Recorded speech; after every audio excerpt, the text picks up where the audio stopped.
or do I need to look at this? I don't need to look at this. No, I'll give it right, I'll give this to you. Recording in progress. Because we have a double check-in process. Okay.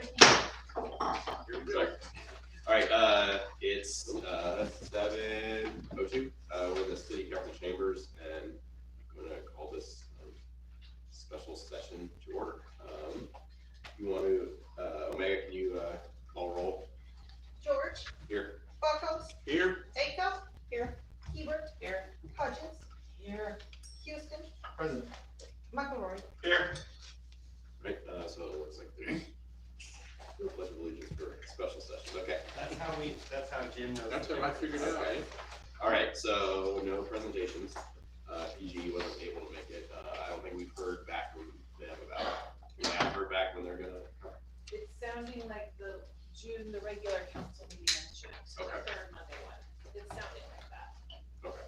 Okay. All right. Omega, have you gotten any public comment? There's one on. I do. I haven't looked through all my stuff yet. No. Okay.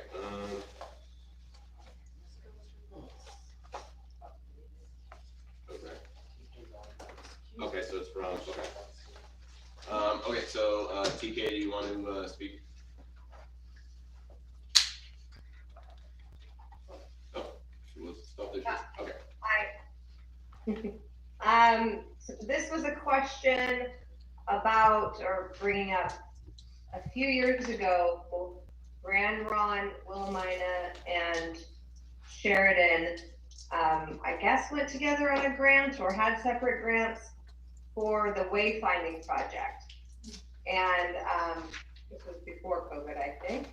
And Grand Ron ultimately, I don't think did it, but Willamina did it, and Sheridan was like midway in the process, and then there was some disagreements about the branding, and since revitalization is now getting into the topic of color schemes and branding and whatnot, we thought it might be good to kind of bring it up again as to where that process is. Can it get started again?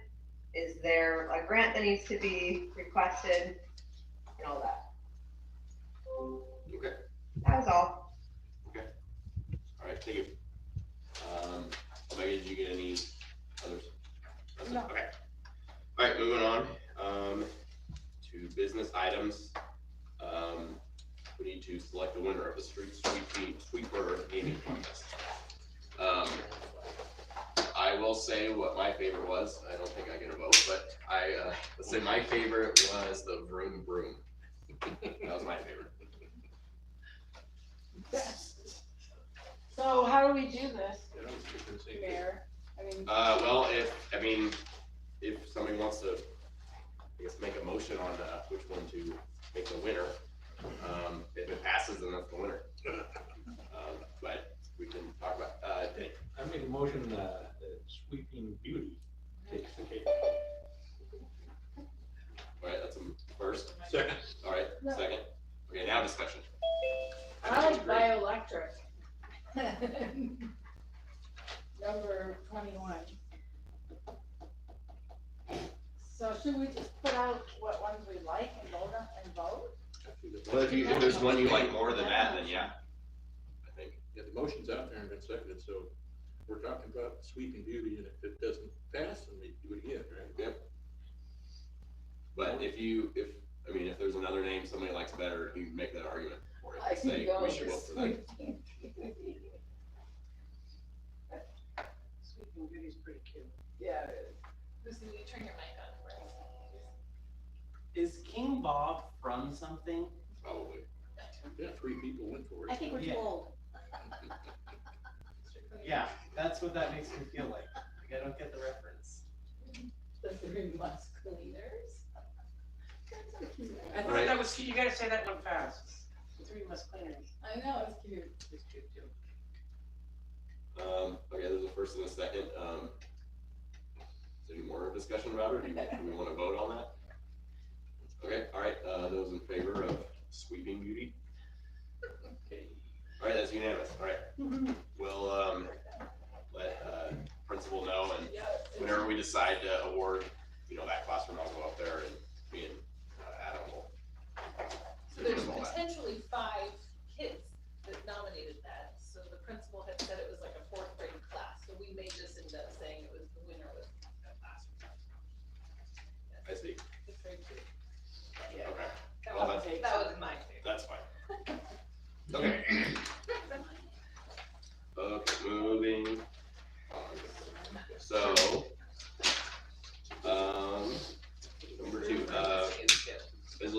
2024-F, a resolution modifying the City of Sheridan 24-26 strategic plan. We have the, I think we do, have the, I guess the suggested language. I was gonna suggest we just say housing and not mention the affordable housing. We just need more housing in general. Yeah. Doesn't that mention, yeah, it just says complete zone change for diverse housing options. Is that good? Yeah, I don't think affordable is, and complete the housing capacity analysis. One second. It's so nobody hears me, Omega. I know. What?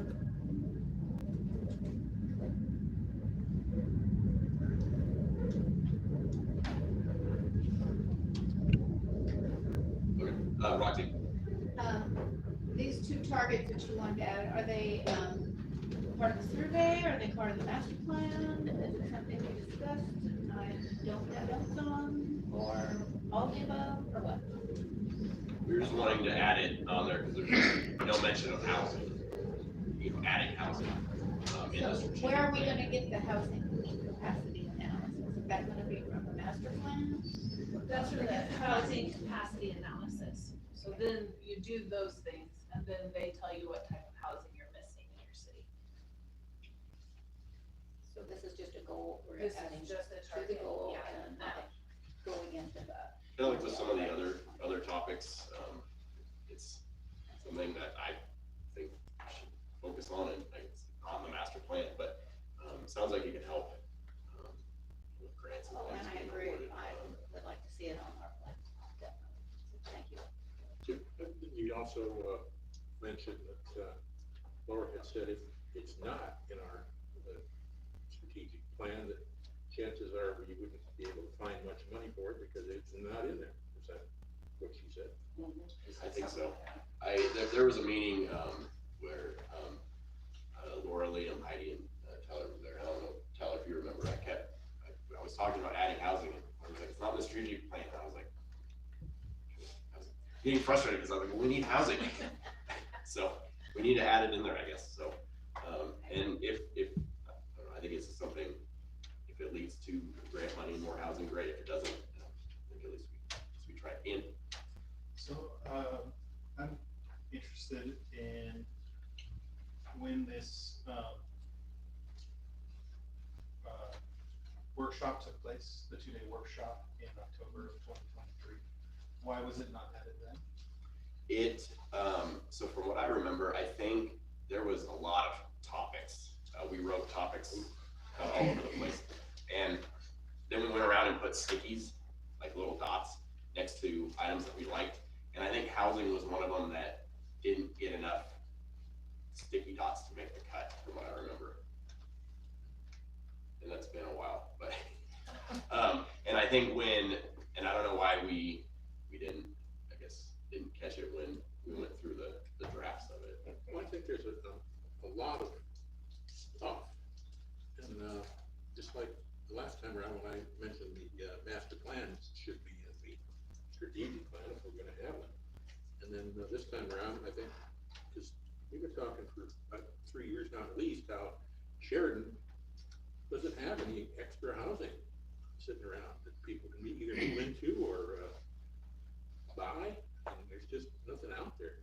And I went through that when I moved here, so I consider this a good thing to put in there. Whether it leads to getting more housing or not is beside the point, but if we can't get housing if it's not in the strategic plan, then I think we should get it in.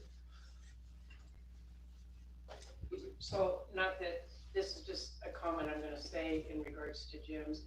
I think too, in the back of all of our minds, we knew that the Western Street property with 149 homes, it still hasn't manifested in anything that was a development. It's on the planning report when we do our things.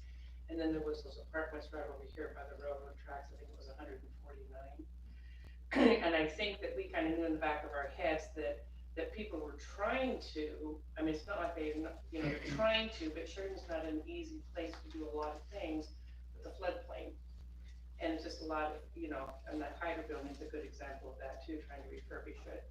So I think, I'm not saying because I thought maybe it was even in there, but maybe it was in my mind because we knew there was this, there was that, there was Sheridan Road, there was those two things. It's not like there's nobody not thinking about it, because look at our planning report at every council meeting, it shows subdivisions that are in the process still. So it's not like we don't have nothing.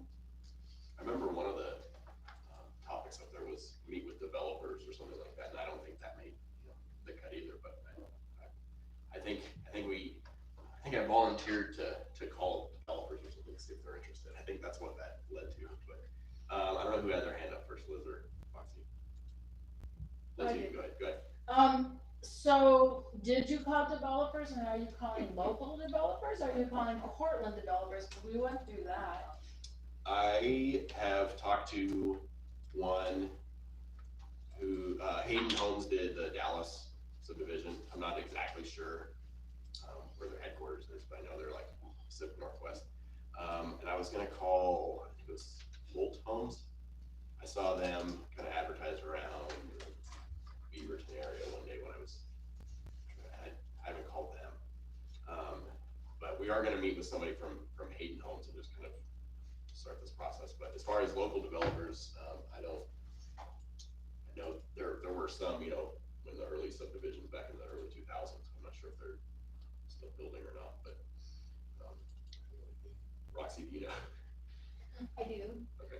First of all, I wanted to address Ian's question about not being on the goals. I think we hadn't done a goal session for so long. It was kind of overwhelming to all of us, but we were kind of restricted to only being able to choose a certain number, even though we felt a lot of them were important. That was just the way it was structured. So based on that, and hindsight's 2020, I'm thinking we're seeing that we need to add more of these goals to our strategic plan. And I'm thinking after a couple more times, we'll have this down a little better, but it is a process. And prioritizing is not easy either. Just getting them on the list was tough. It really was. And to your point, I don't know of any developers personally in the area that are interested. But I do want to remind everyone that every single development in the city of Sheridan has gone broke. So it's not an easy process. And I think we should do what we can to make it easier. I don't know how we can do it terribly inexpensive. I mean, materials and some things are beyond our control. But of course, we can maybe help with some zoning, SGC fees. There might be other ways that we can. So that's just my Okay. Anybody else want to, any other discussion? We don't have a motion to do anything yet, but, Ian, go ahead. How does it currently read? Because I guess it's changed from the handout, the Article 1 target, it currently reads how? Because here it says, complete zone code changes for diverse housing options. You want me to take that? Sure. So I think you're referring to the email that I sent this afternoon? No, I'm just from this, what came to the councilors. Yeah, I don't think that there's any difference. So it's Those are being added. Those two targets. Yes, I'm aware of that. I guess what I'm saying is, I thought I heard somebody say there was some changes to the wording of this. So that's what I said in an email earlier, but we had had a discussion this afternoon when we met, and we thought that the word affordable was in there, and it's not in there. I don't know, really, we should have, it's not. It says complete zone changes for diverse housing options, so there's no change from that at this point, unless you guys make it right now. But what's being proposed is, I think, what you're trying to capture, right, Mayor? Yeah, and that's, I thought that there was a stipulation, just like we were kind of being a little bit More narrow. but yeah, because I wanted it to be just housing in general. Yeah. Okay, Ian? It does this, in our handout here, it does say specifically in the hillside development area, which I believe was marked in the general area here with posted notes by Heidi. And so would this also affect other areas of the city? Cause I'm just wondering, cause it seems like a specific area, and is that what we're specifically looking at? Or, cause this is going in the goals or the strategic plan, I wanna know, I guess, are we trying to do other areas too, or is it just that area? I think it's housing everywhere. I don't think it's specifically talking about, the hillside. I think it's, You want me to sure. add to that? So essentially, that's one of the only areas where there's larger swaths of land that are not under any development. So I was just using that as Got an example, Okay. not for anything real specific, but just Okay. general. Yeah, there's a couple big, properties that keep showing up in the planning report that they're working on it, but, it's, in the floodplain, and it's kind of a deterrent for, roughing. Evidently Kim Green has some information on the developers. She's Like local developers. some information. She says, I have info on the developers. So you can contact And she's- Kim. Okay, well, I can talk to her after the meeting, that's good to know. Or maybe public comment period at the end, if we have one. Oh, yeah. Yeah, okay, Jim. To kind of go with what Ian was asking, what he's set up here is just target, complete zone code changes for diverse housing options and complete the housing capacity analysis. I think Heidi referred to the hillside development area just because that's where there's the most land available, but overall, I think what we want to put in the strategic plan is, let's get some houses here so people can live. It's hard to invite businesses, anything else here if we, hey, welcome to Sheridan, now you need to go move to Willamina if you want to have a business here because we got nothing. I don't think that's the best way to do it. Quick, Liz. I move, unless anyone else has a comment, I move to adopt resolution 2024-F, a resolution adopting the amended 2024-26 City of Sheridan strategic plan. I second. In the first and the second, any other discussion about this? I don't see any. Did you have something? I guess when this is enters into our strategic plan, how specific is this, because of the wording, how specific does the wording matter here to us as the city council going forward? Because I guess if it says diverse housing options in the strategic plan, then I guess I would want to know what that means specifically, like diverse housing options, because that could mean affordable housing, expensive housing, it could be high density housing, low density housing. I guess should we be more clear than just diverse housing options? Could be more clear, but that could be their, just, we may know more what our options are after the housing analysis. Maybe but yeah, that's definitely, we could, reword that a little bit. Yeah. Well, the meaning of diverse is variety. Yeah, that's what I said. So that would cover not specific, but a variety of different ones. So what we're looking for as a That's goal. housing. Right. Right. Right, I guess my question was, are we as a council specifically looking at a type of housing in the future that we want to see? And then if not, if that's fine, diverse seems like a good, nice, all-encompassing thing for a strategic plan. But I was just wondering if there was like, maybe other people were thinking of something else specifically, and I was, Well, I think we're thinking open. of something different, so. We're open and probably don't want to be too specific. Right. Probably want to keep it broad so that we can look into different options. Right. That would be my.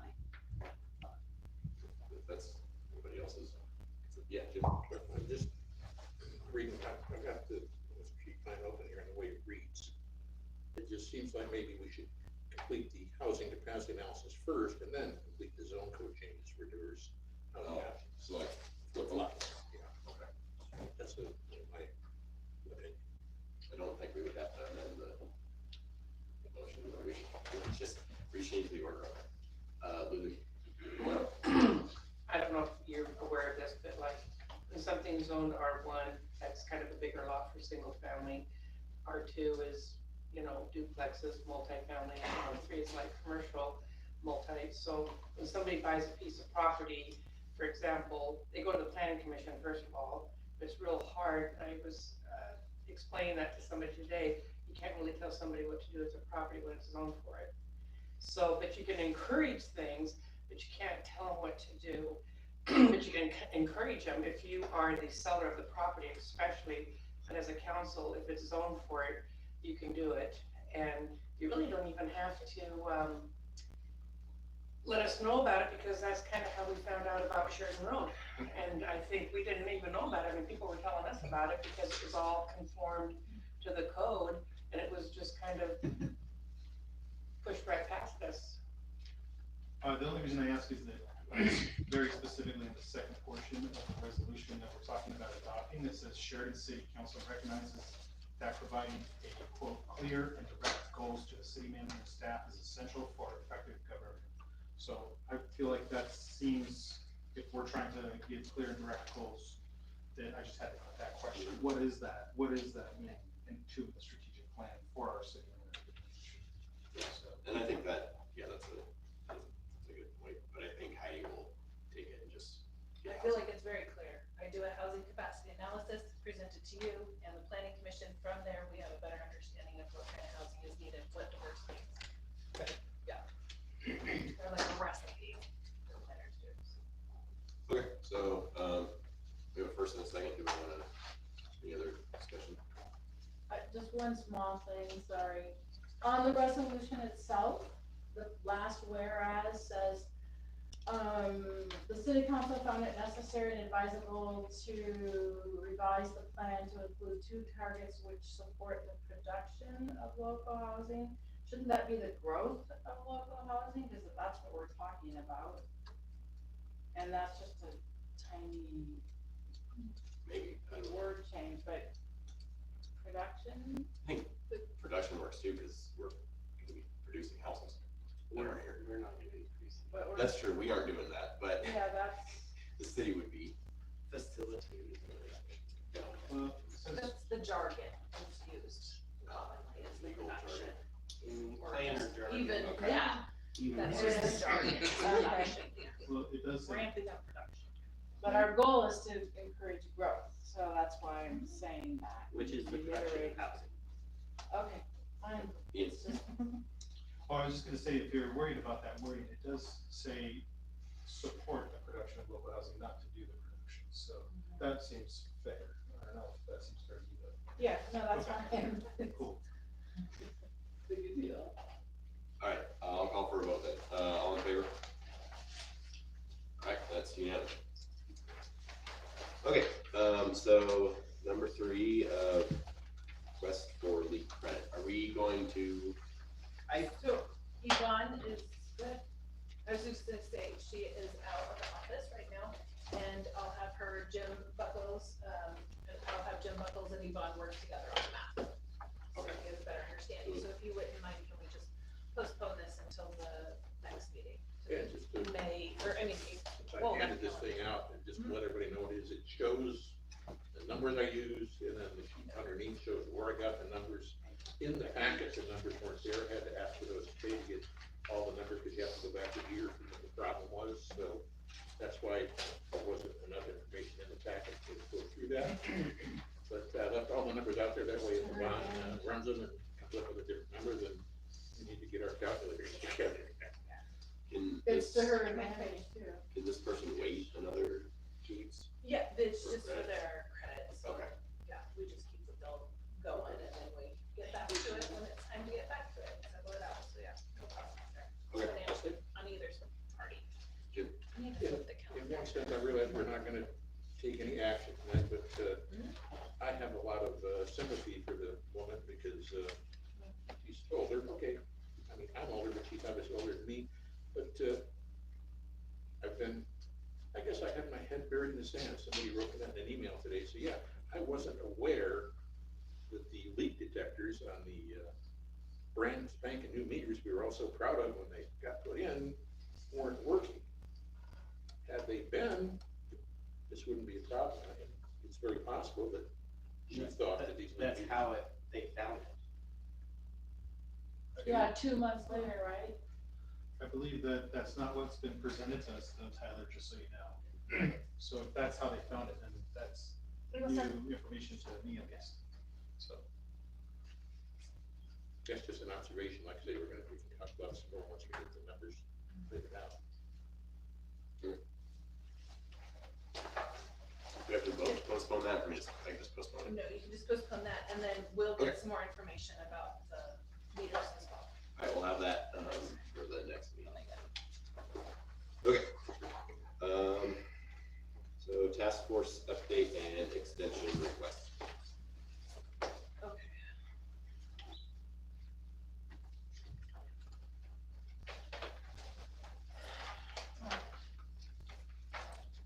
So, let's do Are we having an update or are we having questions? if you have questions, go ahead. Okay, so just so everybody else knows, I emailed Kel and Heidi today and asked what this additional, cost we're looking at with 2 more meetings in town hall and as well as the final report. Heidi emailed back and said it would be $900 extra above and beyond what was the figure before, 2,500? 2001. Yeah, 2,100. So that seems pretty spendy to me for 2 additional meetings and a town hall, especially when Provoking Hope is ultimately taking over. Maybe Provoking Hope should run the town hall rather than pay that much more money. That's kind of my feeling on that. I think Provoking Hope will be there. As well, other nonprofits. I think the charge is essentially just for, including the town hall, that'd be 3 more meetings, and I think that's what we initially Yeah, they're would $300 300 a meeting, but he has all kinds of work that he does for prep work, and then holding the meeting, and then going home and doing more work and putting everything together. And I'll tell you what, that he is a very, very good facilitator, and he is well equipped to do it.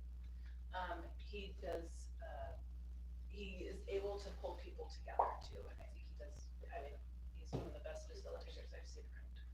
We're lucky to have him so close to Sheridan. All right, Danny? So I believe we're still way below budget on the contract we had with Garza. Is that correct? I would have to look again at that, but yes, I believe it is below it. Yeah. For sure. So I'm not too afraid of this. Yeah, he's a local person. Lucy? So So I I was, was there anyway. I have to kind of go back before we voted to, pay him in the first place, and I just want you guys to know, I kind of had an issue with it the first time, and I probably should have voted no, and my instinct said no, because first of all, he volunteered. I know he does a better job than volunteering, but maybe he could have just pulled it back and just volunteered. And I do believe, and I haven't gone to a task force, but I went to a couple of them, where I think that Provoking Hope is handling, if it was 10 items that needed to be addressed, they're doing 8 of them. And then I know Encompass is taking charge of the showers and the appointments. And I understand he does a really good job, Heidi, so I understand that. But I don't know if we really, like I said, if I'd have voted no the first time, you wouldn't be wondering why I'm saying this now. So me add. And, but I think that Provoking Hope could run this to the end. I don't know if we really need a town meeting because it's already kind of deciding, and we had ones before.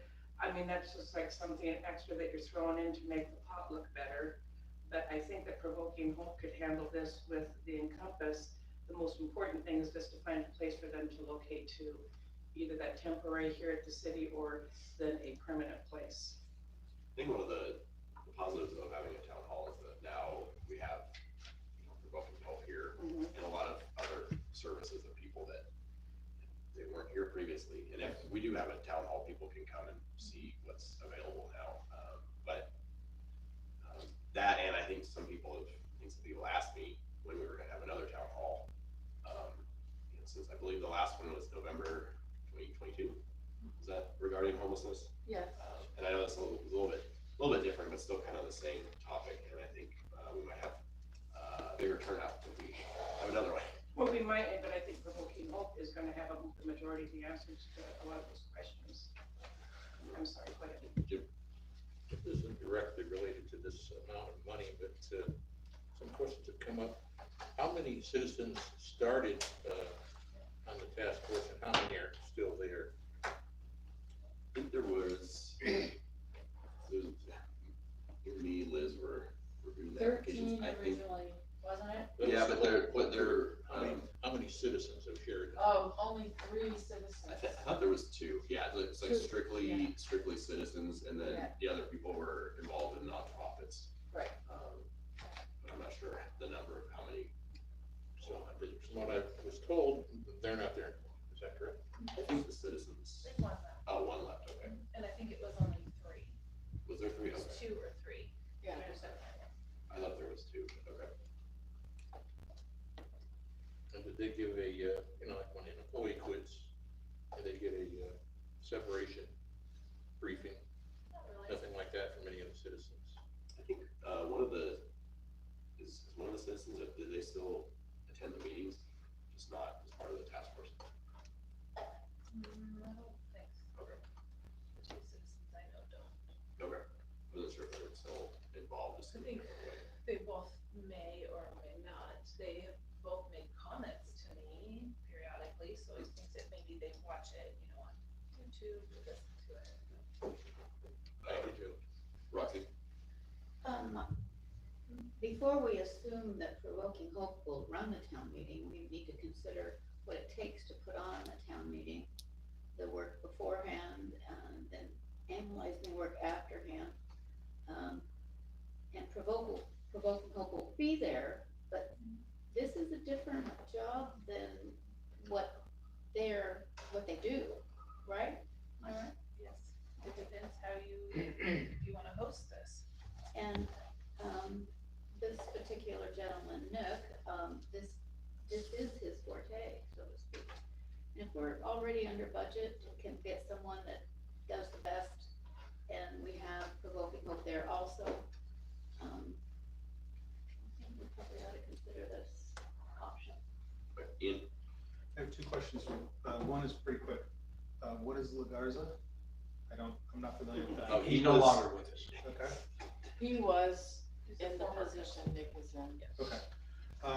And then my, second question would be, can we hear the update? Is that up, or are we moving past the update? from Heidi? That's a good question. Heidi?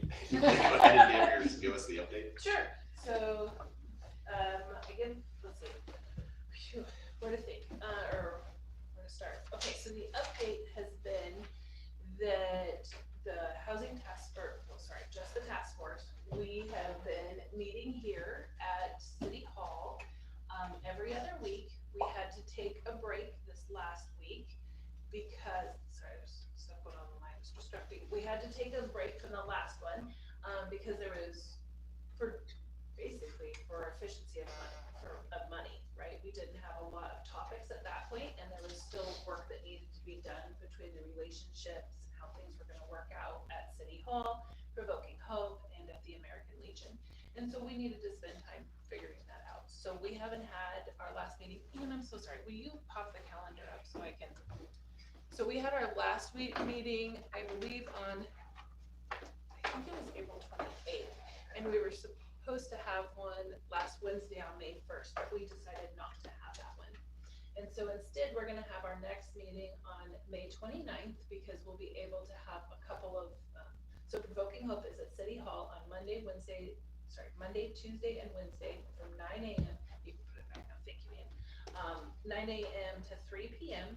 And we had people visit today to take advantage of that special time, as well as last Wednesday, we went out and did some work out in the community, some visiting of people.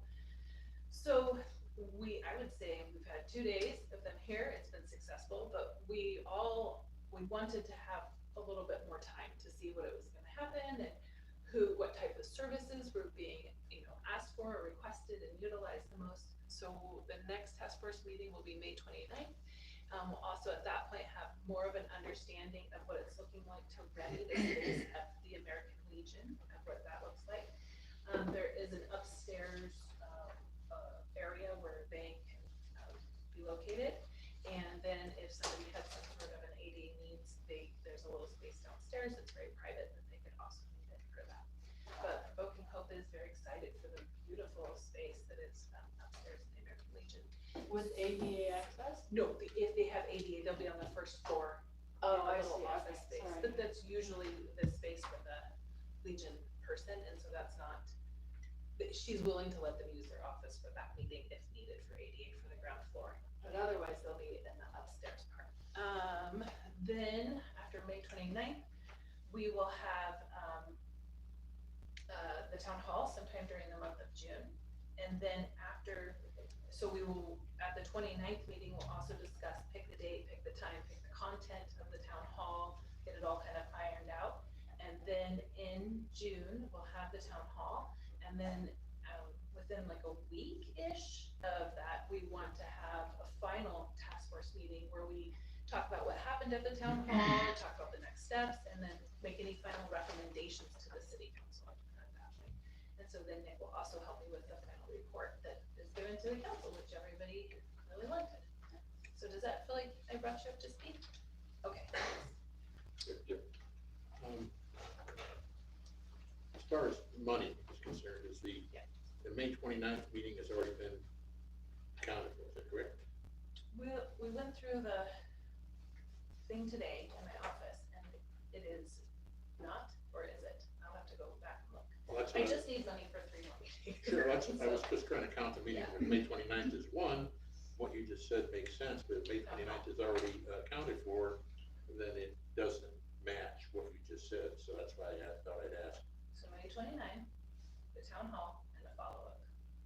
And then he's gonna probably have the special. Okay, I got that. Okay. Okay, Ian? I did attend the task force, meeting, whenever it was, 2 weeks ago or so. And Nick, I'm sorry, I don't know how to pronounce his last name, is a fantastic facilitator, if that's what he goes by. I was very impressed with his ability to move things forward, so. That aside, I don't know if, I guess I'm confused as to why we're having these meetings and town halls, like I believe Roxy said, isn't this already kind of finished? Or was it, I don't recall. Anyway, somebody had said that, isn't this already, isn't this already been decided? And if so, do we really need to spend taxpayer money on this, these meetings? And if not, if we do, sorry, if so, can we maybe do less of that or something of that nature? I think it sounds like to have Nick do the follow-up at the end, that would be worth hearing his feedback on the whole process, at least. I don't know. But what do you guys think? Sounds like that to me. That's a great question. I think that you could end it here, for sure, unless you want the town hall. If you want the town hall, then this is the process. You'll have the beginning, you'll have the town hall, and then you'll have the follow-up from that. So that's how I see it. So even if there wasn't a town hall, though, there maybe should be at least one more so they can kind of. We can do that, or I can end it with an email, if you prefer. Listen,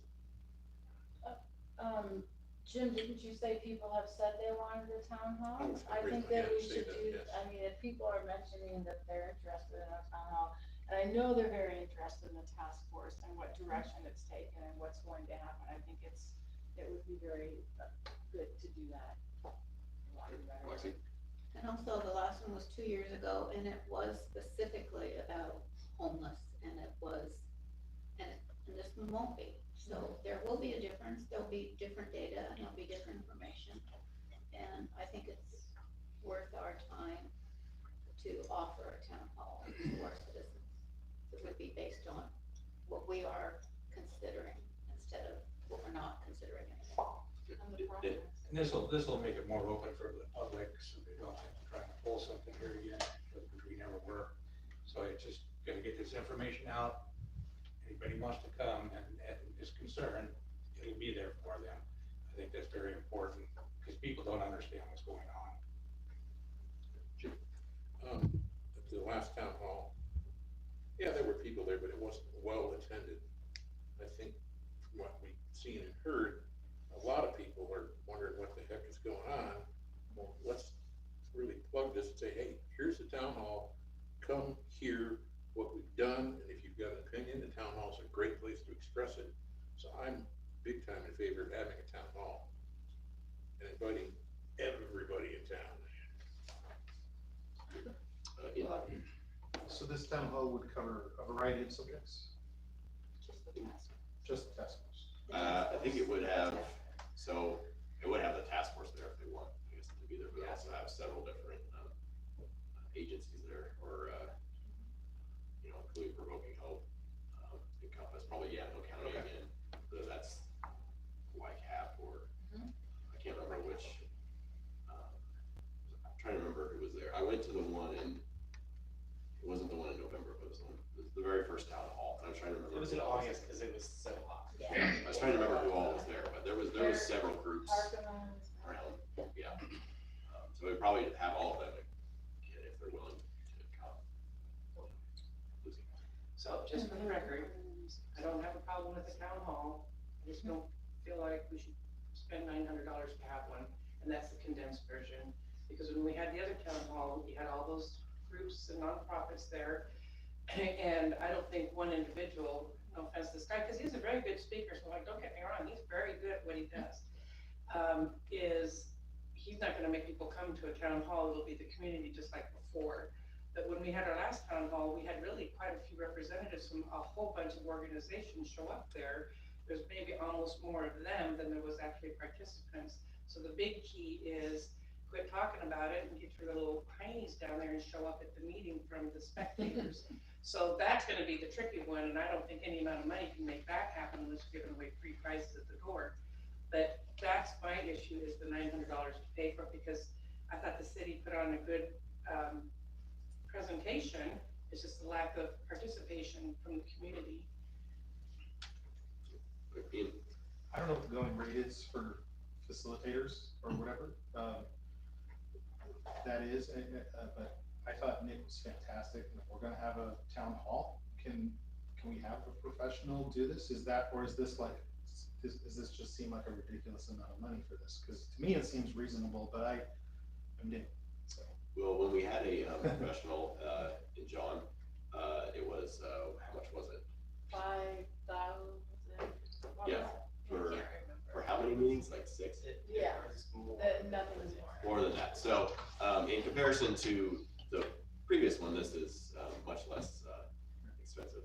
Yes. So, And it just seems like he's doing more than, he's not really bringing people in, I think. He's just making it happen. Like, he's facilitating the actual meeting portion, which I know you're aware of, but it seems to me like, just watching him in here, when I was here before, I was like, damn, this guy's perfect. I went up and said something to us, you're good. So, I mean, I think it sounds like especially if we're gonna have a bunch of people there, to have someone facilitating that process, where we don't have Heidi and Omega and Yvonne and Kale all trying to jump in and do something different. But that's just my thoughts on it. Liz? And this is for Lucy, because I've changed my mind. That includes 2 meetings, a town hall and a final report. So for a consultation or whatever his professional title is, that is reasonable.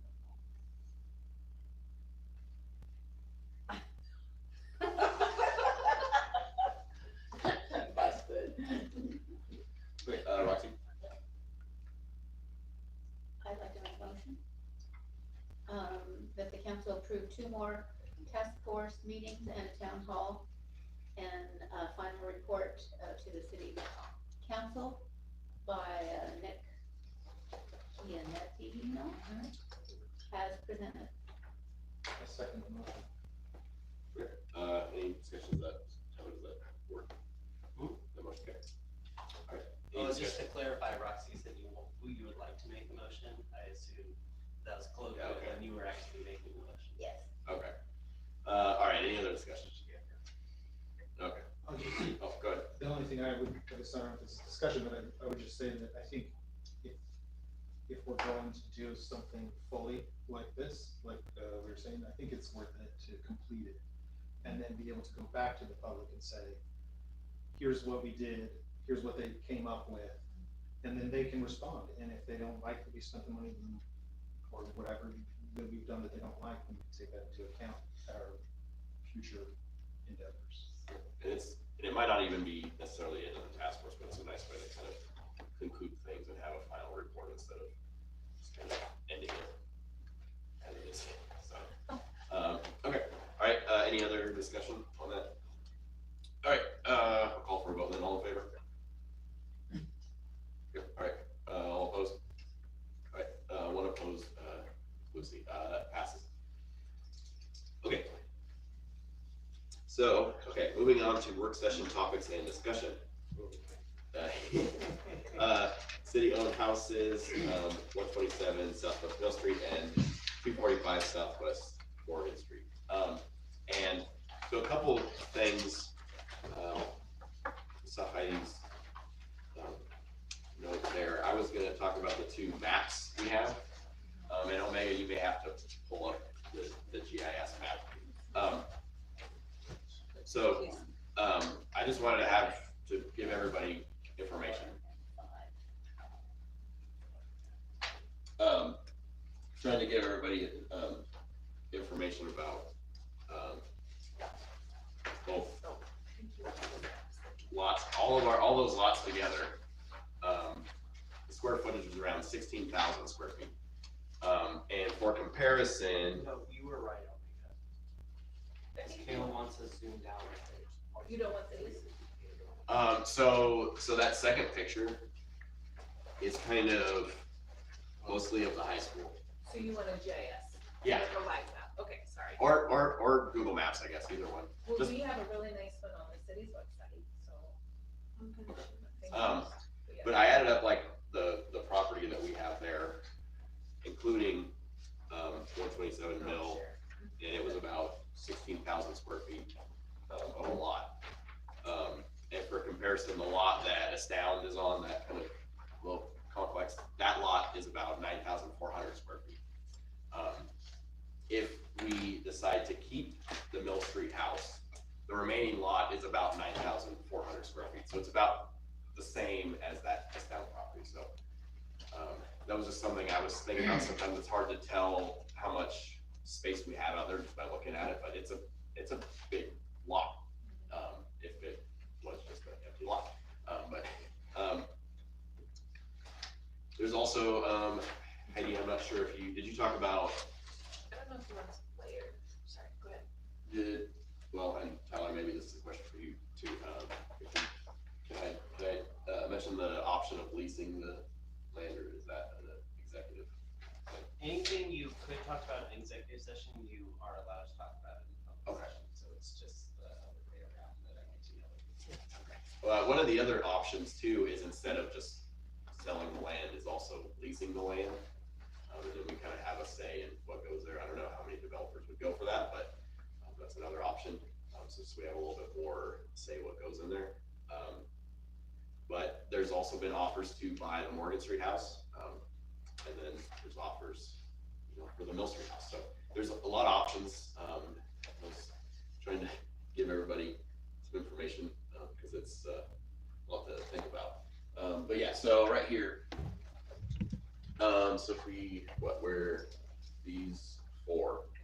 So when I added up the square footage, it is about the same as, okay, Omega, can you go down a little bit? It's actually 5, right, because we got the slipper. This That one long right one? here. Yeah, I added that one too. Okay, good. So, can you go down like a block? They did that? No. It's not nice to me. Maybe not too bad. Okay, a little bit more. To the other side? Yeah, keep going. Okay. Yes, I heard I like it. where away. So this one is where Astound is at, as well as a couple other businesses, and I believe there's housing on top, right? I think so. Okay, so this lot That's is, I think it was 9,300. If you click on it with the little thingy, it'll tell you. Yeah, 9,400 square feet. So when I added up all of our lots, it was about 16,000-ish. And if you don't include the Mill Street house, it's about the same square footage as that. So that's an option. is keeping the Mill Street house and then still doing something with that property. It's still about the same size as that piece, so. I appreciated that you did that, cause it is nice to have something real to compare. Well, I'm pretty sure I did the math right, so. All right, Jim? You know, there's so many options here, but we kind of discussed this today, like, you know, that potentially keeping, 127 Mill Street, there's a whole lot of lots behind that house that potentially could be included in the bigger lot and still keep, 127. Not that I'm saying I'm in favor of keeping 127, but I wanted to point out that, you know, there is a property available that would make that lot still very large if we went that route. Yeah, could kind of, I guess since we own it, we can kind of redraw the lines and kind of make that lot a little Yeah. smaller. Oh, okay. Not just willy-nilly. Okay. Yeah. Okay. That, okay. All right, Denny? So has the asbestos lead surveys come back? We have the results? Did lead come back? Just Okay, asbestos. so, yeah, so asbestos did come back, and according to that test, the only asbestos is the siding on the outside of Mill. I won that bet.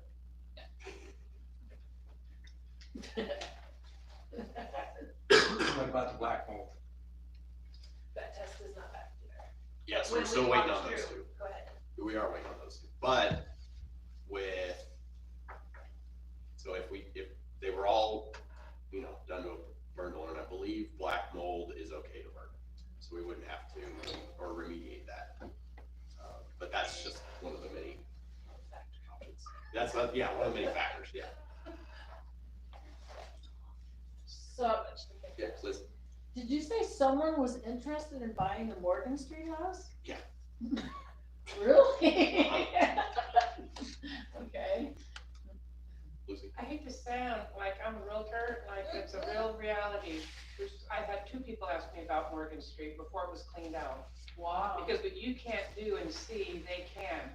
So they're got a lot more going on the ball than a lot of people do, because that's what they do for a living. Not all of them, some of them are wannabes, but there's other ones that are professionals, and they can see right through that. I'm sorry if I was. That's okay. No, that's something that I hear a lot, and it's like, you just don't know. Dave? Well, I'd like to see these people come up with an offer. You know, I know you know them, they're interested, but nobody's made an offer. And we can, talk about specifics on how we want to collect offers and that type of thing in executive session, if we want to. Yes. And that's why I had the executive session on the agenda, because I wasn't sure what the council wanted to do, but I figured if we included that, depending on kind of what the consensus is, then we can talk about it in executive session. And if it's not needed, then it's not needed. So, Jim? All these options here, I mean, everybody can make a case for one or more of these. But to me, the bottom line is, what does the city get out of it? If we sell the houses, we make money, okay. If we burn them down and, clean up that property and find somebody to come in and build a nice big building there, great. But, the cost analysis is really what we need. And, Heidi can't even get to that until July because of the budget. So I think we're just, spitballing here because we can't take any action. Yeah, and I kind of wanted to see what the council wanted to do. We don't, I mean, that's why it's, you know, discussion and not a vote. Is just kind of see where we want to go, because if we want to direct Heidi to do that, we can. If we want to, you know, figure out how we want to get bids, you know, we can do that executive session. If we, I didn't assume there was going to be a clear consensus, but I wanted everybody to talk about it. Because we kind of need to know which way we want to go. And I know it's getting close to, you know, burn season being over, but, you know, it'll, if we have a decision before, you know, September, October, whatever, then we'll know if that's something that council wants to do. Ian? I think that the burning of this house, of this, the Mill Street house seems like a really bad idea altogether. Mostly because we would have to mitigate the asbestos, first of all.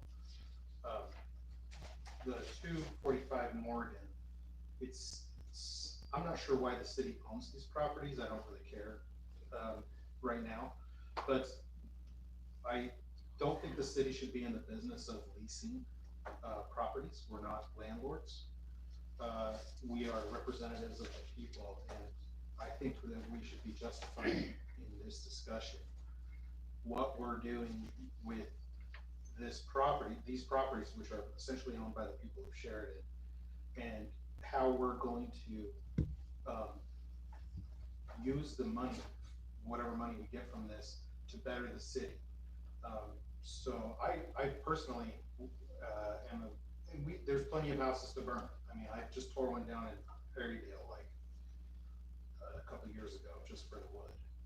So there's houses to burn out there, and ones that aren't in the middle of the city, that would be a whole host of liability things that come with that.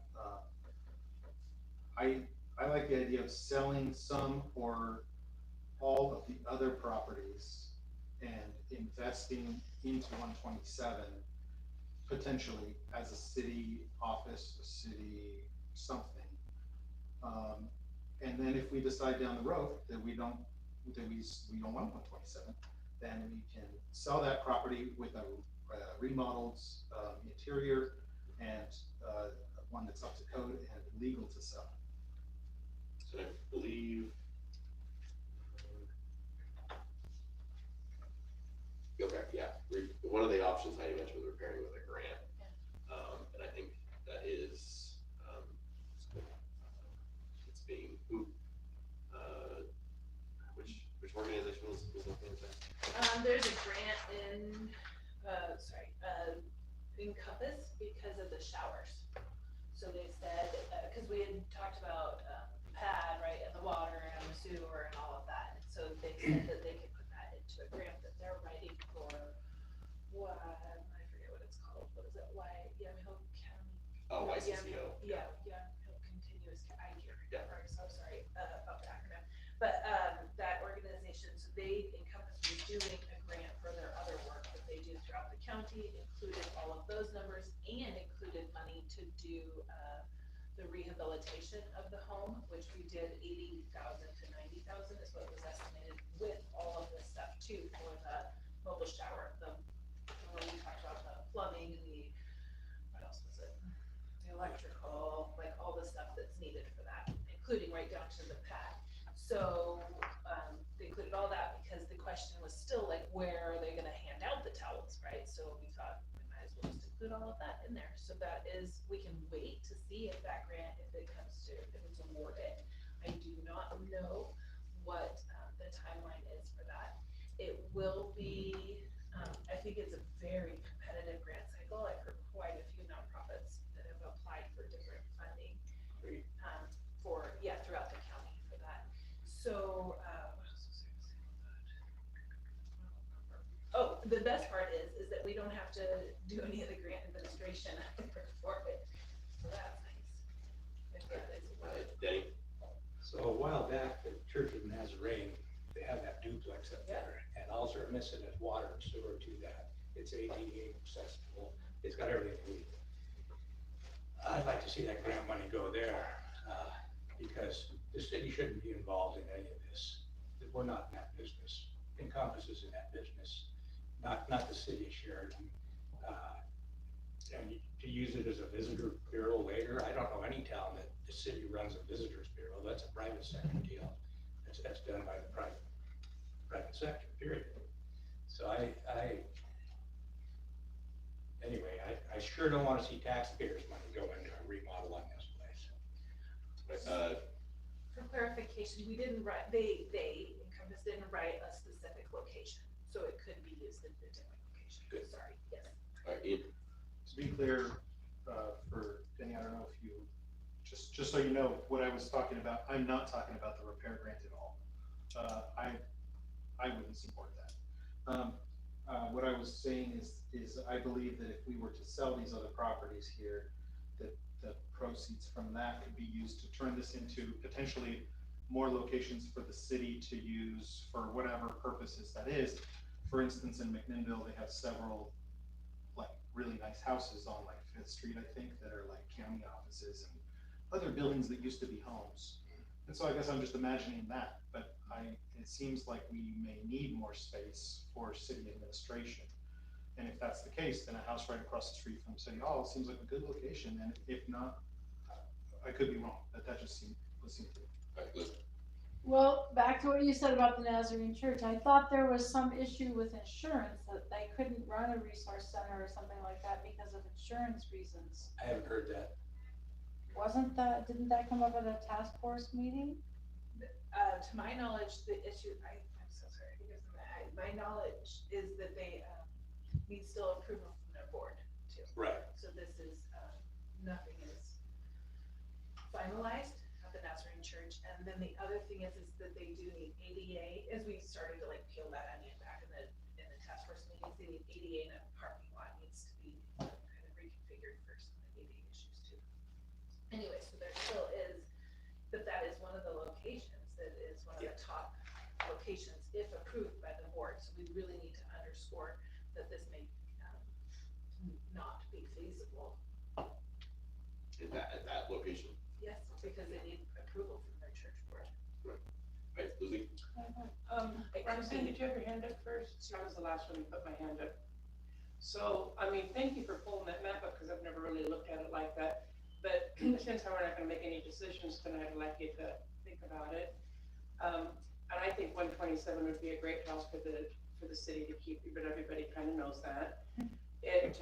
What you could do, yeah, I think if you didn't know Jim, I think it would be really a great asset to the city. Let's pretend to leave all the lots the way they are, with the exception of the 1-inch lot to the east of 127, which I would merge those two together, because you're probably paying taxes on that sliver, and if you merge them together, your taxes are gonna go down, first of all, because you have one property instead of two. But let's just say 127 is kept for the city. Let's say you sell 245, and I thought about bringing an offer in, but I wanted to come and talk to the council first, not just kind of push my weight around, because I don't like that. And, but I could, and let's say you sold 245, that would leave 230, whatever that one is. 235. So if you sold 245, and you sold it for, and I could give you a dollar amount, but I won't say it if you don't want me to, or I can say it later. Yeah, you can say it later. Okay, later, okay, I'll save it for later. And I think it's pretty realistic, it's not high, it's not low, it's realistic in my world. Then you could take the funds to fix 127 and put the remainder of it in the general fund for the public, which I am all about the public also. I would keep 230, whatever it is, that one neck, that used to be the community garden. 235. And let's pretend we're not moving any lines right now, because you can do it, it's called a lot line adjustment, or you can converge it all into one lot, or you can let the buyer do it, because the buyer can do it too. But for right now, if you kept 238, it could be another potential building site. If 135 was left a bare lot, and let's say you turn that into parking, not only could 127 use parking for that, but whoever the building owner is of 235, the city could grant them use of that for a parking lot, which would give them more room to have a business in there, because then they could share, and then the extended piece of 127 could be parking for 127, or the city once again could allow the new builder, which is an incentive for commercial business, to use that parking alongside of 135. And renting a parking lot is a lot easier on everybody than a building, and the only reason our buildings are cruddy is because the city allowed them to get run down and be in that kind of cruddy shape. So spank your own hiney for that, or, well, they're probably, not here, but anyway, that's then and this is now. But the one little house could pay for all the improvements, plus have a nice nest egg in your general fund. And then if you wanted to sell 230 down the road, you could, but go find a commercial business that, that you have the option of, only the seller has the option of picking who's gonna buy that. So you're saying sell 245. And that fund's 127. And then have 235 and 135. It's like a little. Yeah, they're already bare lots. Yeah.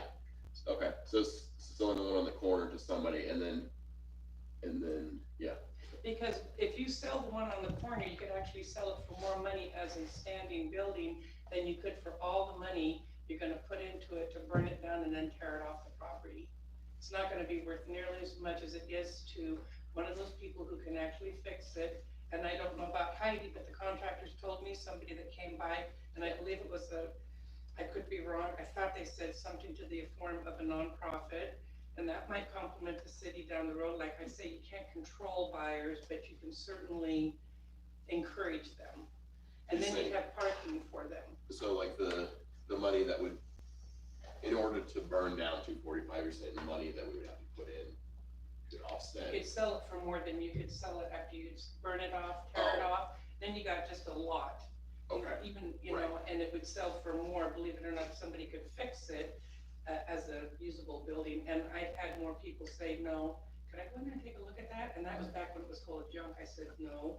But, you know, when I get permission from the city council, I would ask Heidi, after you guys know about it, instead of going behind your back, and then say, hey, look, I might show it to a couple people, and then maybe at the next meeting I could bring an offer, or somebody else, maybe Heidi knows somebody, or Liz does, you know, it doesn't matter to me. Okay, yeah, that makes sense, that, you know, property with a house on it, even if the house isn't in, Somebody else is great gonna see shape. value in that, yes. will sell for more than just a bare lot. And even the contractors who fixed a house almost that bad said, you know, who let it get that bad after we got past that part? They said, you could fix that, but he goes, 127 is not worth burning down or getting rid of. All right, Liz? So is that blank between, I can't see from here, but between the bank and the other building, that's a parking lot right there? That's- Big- Yeah. So Wait, I'm thinking, Oh, that up here? yeah, Right here? No. no, the next big square over, to the This? right, to the right, to the right. That tiny one? This No, no, one. no, right Oh, there. this. That's a Oh, parking yeah. lot. So Yeah, I'm thinking, yeah, the big one, yeah. because we don't have much parking anyway, I'm thinking, Lucy's saying, take that little strip of land, extend that into the parking lot, then you could go over the Bridge Street and actually have, you know, does that make sense? No? Why couldn't you take that strip and make that all into a parking lot? What strip? Cause that's an alley right there. That's an That's an alleyway. alley behind First Federal. Is that what you're It's a talking right about? of way. That's not Oh, I But- see. But Liz, you could make, so if you, Yeah. I know, Parking Liz lot. is the, you know, not moving around lot lines, but if you did move the lot line right here, this square could be parking, and then it would kind of be like parking, alley, and then more parking, which this parking is technically First Federal. Yeah. But, Yeah, First Federal could control you being in their lot. in, In the hand, Okay. You got it. in the handout Yeah. here, for the council, it does, there's some options that are listed here which are helpful. I think what I would recommend personally is that we come up with several options and do the cost benefit analysis on this. For, like, even at the top of 127, maybe the city could approach 227 Morgan and say, can we sell you that little piece if we're able to change that lot line? I don't know if that's possible. We could potentially sell that to them. And I think we should also approach the bank and see if they would be open to allowing that. If we are gonna turn that into a parking lot, we should know if they're gonna allow us to have access to our parking lot through that. like if you pull into First Federal there, you could keep on Unless that's, going. unless that is an right. alleyway, like Roxy was saying, that the city administers, then we, of course, would be able to do that. But I think maybe several options would be a good idea. Maybe, can we sell it? Can, one of them, part of them, all of them? And it seems to me like most of us are interested in keeping 127. As long as we already, like I said, we're not, the city shouldn't be landholders, if you ask me. However, we own the land now, so what can we do to make them, I think we should ask, what can we do to make 127 itself more valuable to sell in the future, if we're gonna continue to use it or not? And then maybe we just sell it all, I don't know. Those options, seems like we should select one of those, or hear what those options are gonna be. And we can, and depending on what we're thinking, we can direct Heidi to help us with that next step. But, I don't know who had their hand up first. All right, Jim. Okay, what I'm hearing is we're debating, thinking about that 245 would sell, somebody fix it up, somebody's gonna live there, it's a house. 127, we keep that, some money that, we got from 245, fix that place up, so it'll be a nice little place. They're houses. Why do they need tons of parking? Basically, we're building a big parking lot, and for what? I don't understand, I'm just confused. I guess the Or a only, resource center. yeah, I guess it depends on if 127 is used as a resource center, but then again, if the Nazarene, you know, has a resource center, they're the modular, yeah, then, I don't know, but Yeah, it just confuses me, I mean, this is one of the options. yeah, it's, there's so many options out there, how do you break it down? One thought I had, and, one second, one thought I had too is ask Laura, since she's our, economic development person, what would be maybe the best use of the space, like, I don't know, from her perspective, I suppose. Dave? So we gotta realize that that property is the last commercial property in the heart of Sheridan. That's the last commercial property they have, so to attract businesses, that would be an ideal spot for a commercial building. It would put it back on the tax rolls, which would be nice, and it would draw people. That's where I'm at, and the other one is leasing the land. That works well sometimes in the private sector, but I haven't seen it work real well in the government. There's some things that go on there, they just, it's a little beyond me when it happens that way, but it's not, I've never heard anybody say that was a really good idea. Just to speak to Jim's question, when I was talking about parking lots and maybe other people too, but I was imagining something along the lines of like, across from the courthouse in McMinnville on 5th Street, there's some homes in there that have been now county or city buildings. And back there, it's like I think it's the planning commission building is back there too. The whole area back there is paved for everything. So that's all I was imagining as far as paving the whole thing. I'd be more akin to selling most of it, and then potentially maybe doing some part. I guess as needed, depending on what we use it for. Right, Lucy? So I'm gonna go back around again, this is just for information. So 245, if I was selling that, I would really encourage them to build out to commercial standards, which is just about up to the sidewalk. But you can live upstairs in a commercial building. So I would promote that to somebody who has a business downstairs and they wanna live upstairs. That's the best use for that because there's no yard for that particular lot. It's not really, that would be its highest and best use in my eyes, but you could have your business downstairs and then you could live upstairs. The thing of it is, if you built it out to a certain degree, let's say you had some kind of business that required traffic, the first thing the city's gonna do is say, how many parking spots do you have? And if you don't have enough, you can't have it. That's how you're gonna discourage commercial business, which is why if they kept 135, because it's already been burnt down, and 235 is already a community garden, so it's not like you're doing anything, it's already there. If somebody wanted to down the road, and the other thing right now in the market, fair land is, the market's not good for, I sell real estate, it's not really good, this is not a good time to list your house unless you need to. And bare land's even worse, and in the floodplain, it's even worse than that. But hopefully we'll be able to get through some issues with the floodplain in Sheridan. And then when you do, those properties will be even worth more money. But right now they're like a frickin' little, it's not, because I love living here, but like they think of it like swampland, and that's not true. But try training people not to think like that. But that's why I thought it would be, you could hang on to it and sell it because there's no real maintenance other than mowing it for right now. And then that 127, why do you keep it? Because I'll tell you right now, the fitness center guy, when he went to put that in there, he wanted to put apartments up there, and because it was built like that, it was 5 apartments at one time.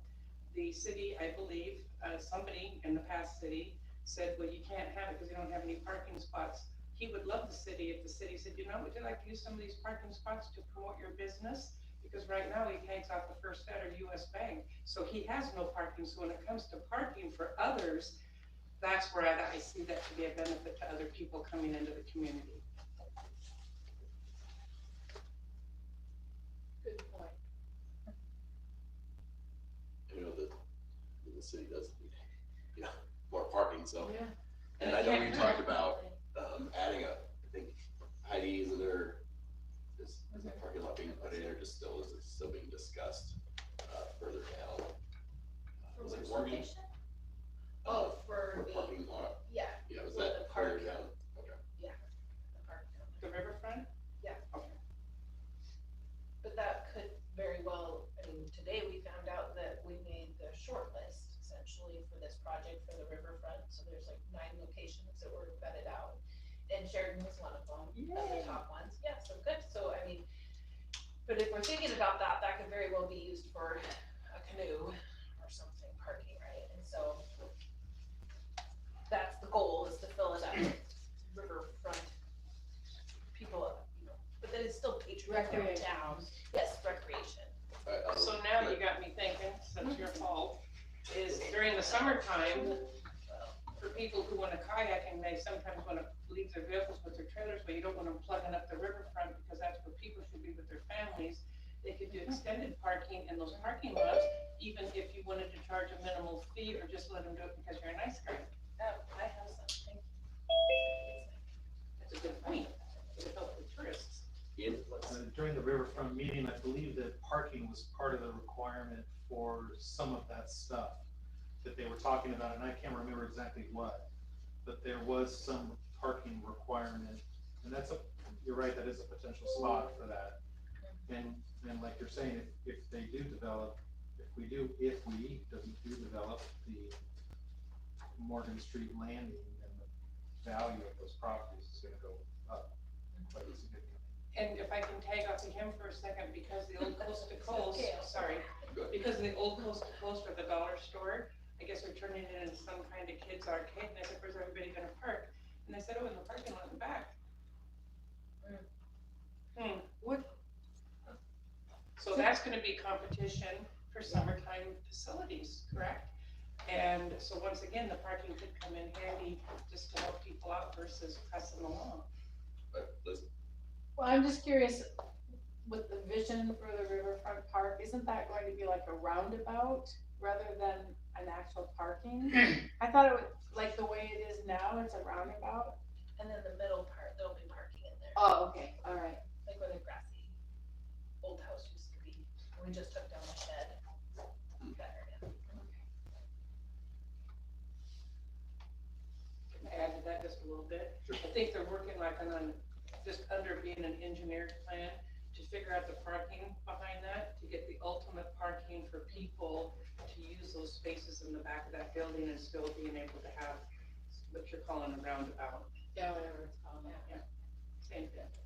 Dave? So if you look at the property lines there, the Knisley's own clear out almost across the road in the back of their building. And it goes back behind the restaurant. And then Could we move the map so we can see what they're talking about? You may not have to go up here. But,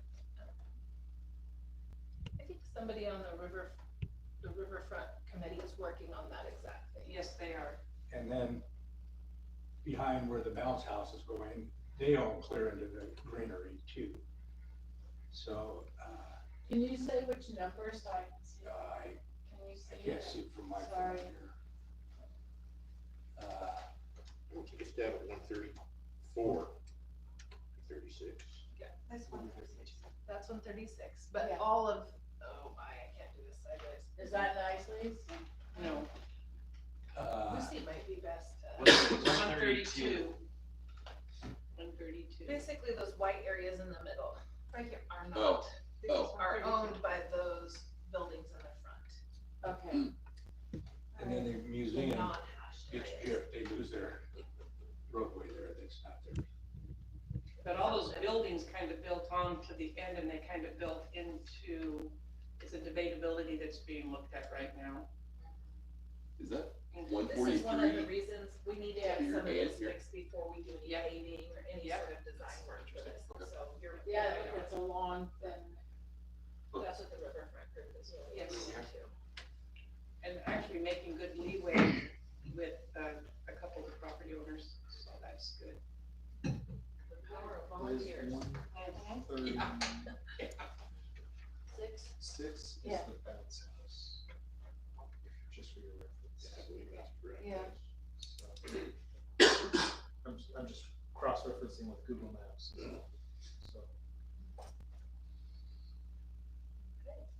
Okay, well, we still have a lot of options, but, this was, good to kind of explore what our options are. Is there any interest in, having Heidi do a cost benefit analysis? Or do we want to, explore a couple other options as far as, well, we can talk about, bids and, options for selling in executive session if we want to hold off until Would that. you define cost benefits? That's a good question, for Heidi. I don't exactly know what her cost benefit analysis would look like. Sure, so a cost benefit analysis essentially takes all the financial costs, so it's a deep dive, right, into a thinking, I guess, a deep dive into the activity, and you look at all the costs that could be associated with it and come up with a reasonable cost, and then you look at all the benefits that come out of it, because sometimes benefits don't have actual tangible money attached to the, right, so it can be something aesthetic, right, or something that the city just desires to have, which sometimes is the place that government really lies, because government is supposed to do things that the private sector wouldn't normally find benefit in, right? So a cost benefit analysis is that, so I would essentially take some of these, or heaven forbid all of these, and do a cost benefit analysis, and then that could ultimately help the council to have this document that could help you to flush out some decisions better, or make a decision. Yes? Jim? Looking at all these options, I'm in favor of the bottom, doing nothing at this time. That's Let's- unusual for Jim. Let's talk with Laura, and she's supposed to know about economic development, et cetera. Let's get her input on that. We're not gonna get any cost analysis until July, so we've got plenty of time to discuss all these. We can sit here online and talk about all the great stuff, but we're not gonna get anywhere. I'm just in favor of calling it a day. That and is one of the things the task force is, exploring is a location for a resource center. Yes. And is 127 one of those possible locations? Very, very roughly, because people know how people feel about it. Okay. But- Well, I was just thinking if we voted to, which I don't think it sounds like this is what the council wants to do is vote to say sell it or burn it or whatever. We're taking away a potential spot, I guess, from a potential resource center. Lucy? So in regards to that, you got all these choices on here, and I understand the whole grant thing, but not that it could be an option to sell 245, or at least gives yourself the option to see what the highest bid, the highest offer is. And then the contractors that gutted those two buildings out said if the city could make a decision on what they wanted to do, if the contracts were available, and I know I said this before, but I'm standing really firm on it tonight, they could have that done in 3 weeks, that 127 done. Now, when I first talked to them, I didn't know what you guys were deciding because everybody was everywhere, so I just caught some gnats and I said, how about we put the showers and the bathrooms and the washer and dryers all in the back of the garage area, because I've been in the house and it would fit them perfectly when you build the floor up. And they said, and then you leave the upstairs alone, because the upstairs does have storage area upstairs, but there's that whole little thing. And you could use it for storage, but we're just talking about the bottom part of it. And I re-verified it again last week. I said, I'm going to city council. Is it a couple of weeks? He goes, no. I said, 3 weeks if we can get the contractors. And that was with pretty extensive work being done, but not a commitment by the city of Sheridan, so they didn't even, give you anything because, we can't decide what we're doing. It takes time to gather all that information, ballparkish, 245 would more than pay for whatever they were going to do, so you basically get the house fixed for free.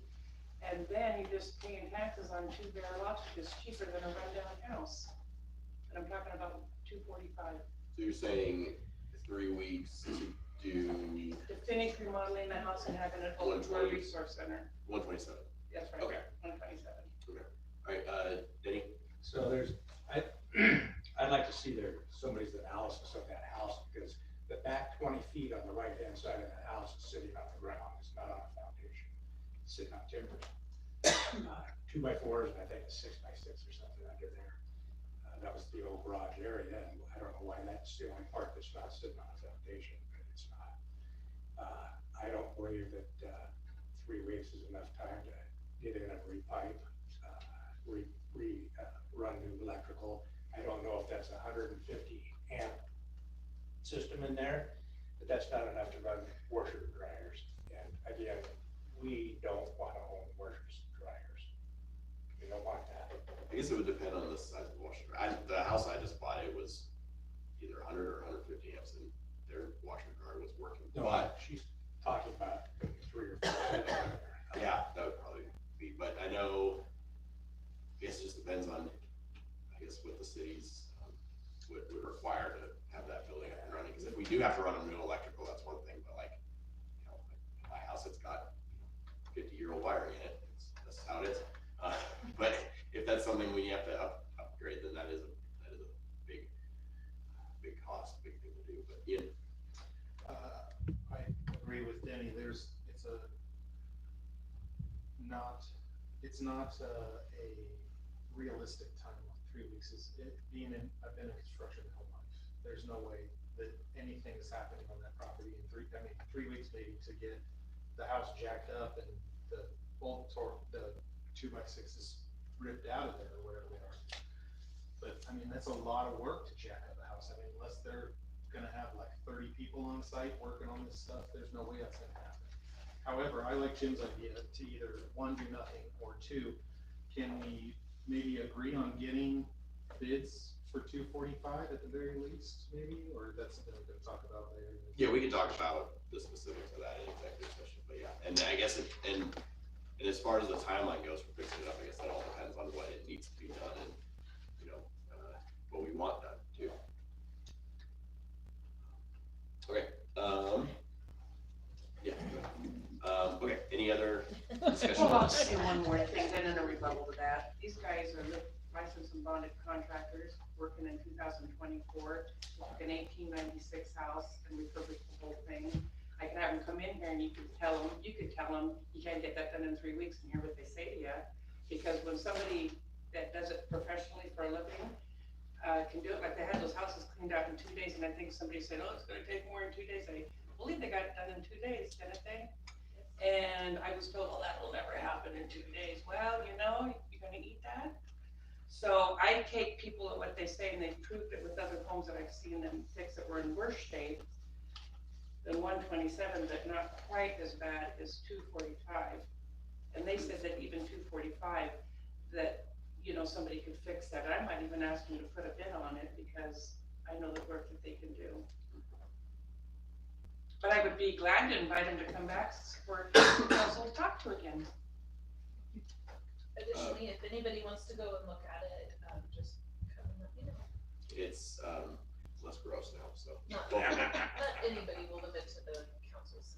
And while we're waiting for Liz to go to the bathroom, they didn't find 1 rat or 1 mouse in either one of those 2 houses. Correct, Heidi? Correct. There you go. But there was And that's the evidence that they mayor. were there. Yeah, but they already ate everything 2 years ago. That city let them bake us for so long, they packed up and left town there at somebody else's house now. I don't think they left town, they left those buildings, I bet they're still in town. Well, they could be whatever, but they've had plenty of time to pack up and leave. All right, Ian. I guess I would say the only other thing I can think of about these properties that would relate in this session is that, are we sure that we're doing everything necessary right now to mitigate the code violations that are happening on our properties? Are we doing everything we can right now? That's a good question. The boards on the windows are not great. Okay.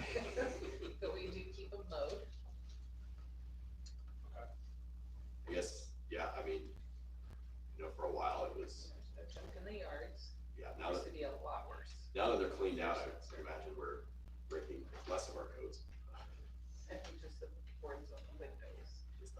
And that's tough, because I think you would have to completely, Redo the window. yeah, it's not like swapping. I can pay to have somebody put windows in it. I think it's 3 big windows that are broken. I guess we might wanna, I don't know if we wanna talk about that next meeting or now, because I mean, that would be, more money to fix it, but I guess it would also be in compliance with our own codes, so. Whatever you want. Ian, go ahead. Depending on the window, it's not that difficult to replace an old pane in like an older homes. It's just that removing the glazing and then putting the new pane, reglazing it. So that could be done for a fairly low amount of money. And if we're out of code, I suggest that we get within our own code immediately. Because we need to be leaders of this, area, this town, and lead by example. And I don't know in the quote, because I don't do that for a living, if the big piece of plexiglass might be cheaper than putting windows in there. I don't know. I've seen I would- plexiglass the size of those I windows would- right there.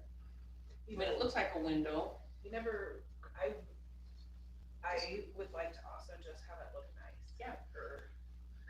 Okay. Than what So it looks, but you're always darned if you Do do we- and darned if you don't, because it is gonna cost, it's not that expensive, but it does cost money. Yeah, does the council need to give you like direction, or can we just kind of Just to, consensus to fix the windows? That's all you need, or? I don't know if everybody agrees to fix it. Okay. Yeah. I'm not concerned about windows right now. Been that way for years. A few more windows are going out than there were. And, again, I don't wanna see taxpayers' money go into those buildings. We're just not in that. We have enough time, we have a hard enough time, trying to maintain this building and public works and sewer and water.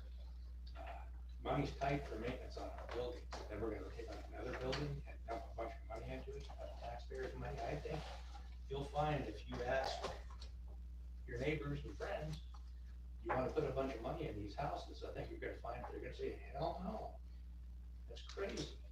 So I think selling is the best option. And again, I don't wanna see the city get tangled up into a resource center piece of property that the city owns, it's gotta maintain.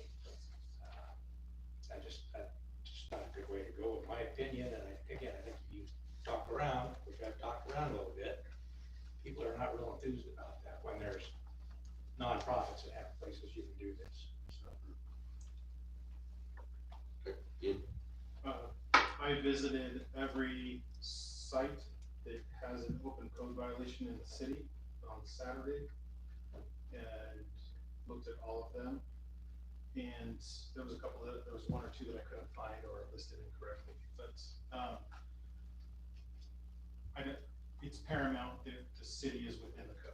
It cannot continue to flagrantly violate its own codes and then turn around and threaten to fine people $180 a day for the exact same thing. That is not okay to do in this town or any town. So I would suggest that we at least get the homes that we own into compliance with code as soon as What possible. code violations need to be fixed over there? So like the board of Sorry. is what I heard, but, I can answer your question, but I was in the middle of talking. So I think that we need to have the higher ground here to stand on if we're gonna be enforcing these codes. And so if like Tyler said though, there may not be any code violations right now. I don't know that, but somebody just mentioned broken windows. So can we figure out if they are within code, please? As a council. Eddie? And I guess to make it look good from the outside, that would be fine, but I think you'll find the inside, there's a lot of code violations. We had quite a bit of problems, We don't wiring really problems. have code. Pardon me? We don't, mostly our code doesn't have any impact on what we do inside. Okay, so just the outside. So that would be fine. Yeah, I mean, I agree. I don't necessarily think they need to be in compliance with building codes, Yeah. which would be a requirement for occupancy So I think the exterior though needs to be at a place where we are in compliance with our own codes. I mean, as soon as possible. Does that mean I'm putting windows in? Yes. Okay, thank If you. that's, Mhm. okay, yeah.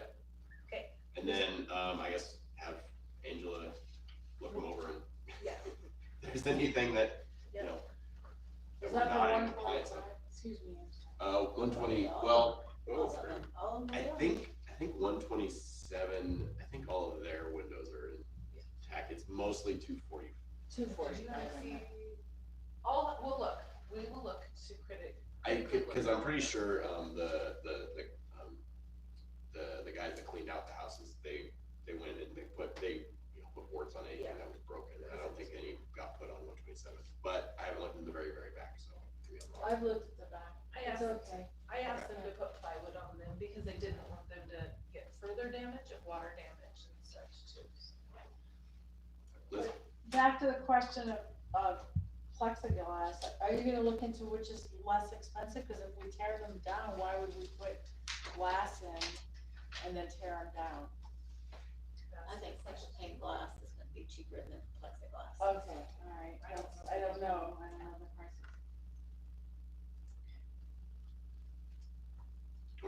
Do we, I guess you can put in windows.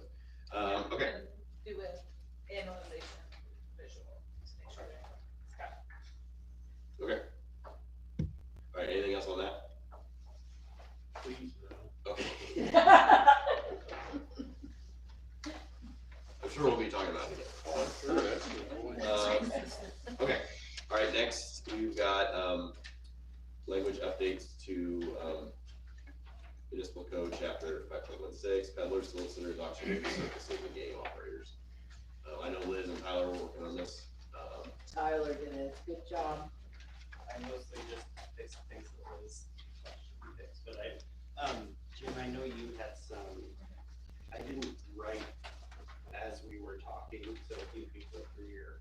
Well, this is more kind of for you, Heidi, based on our definition of solicitation. We want to put up, have Kay go around and pass out no parking for the parade. That's solicit, based on our definition, so we kind of need, as a city, need to be aware of that.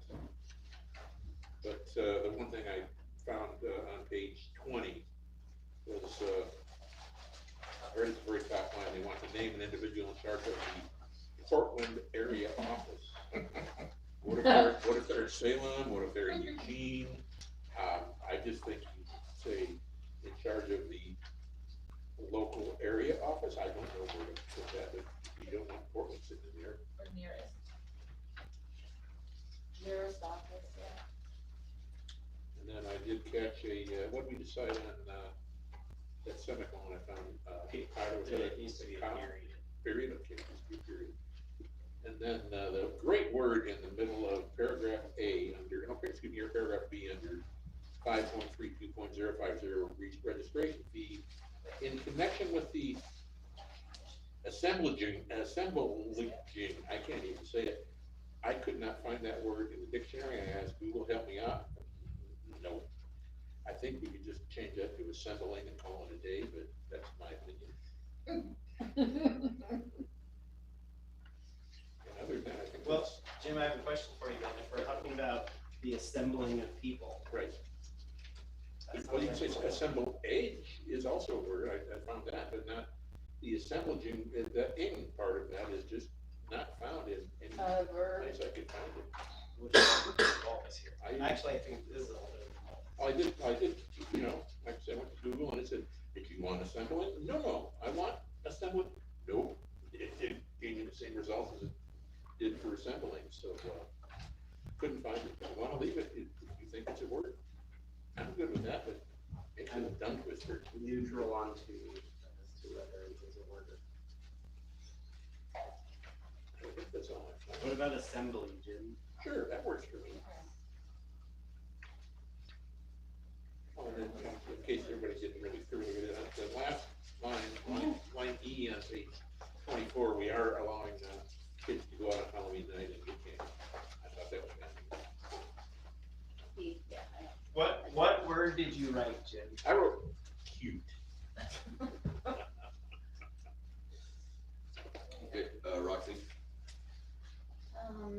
page 4 and 5 of the code.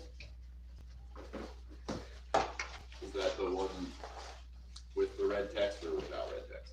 No, it's without the red text. Okay. Under 5.32.080, prohibit acts, penalties.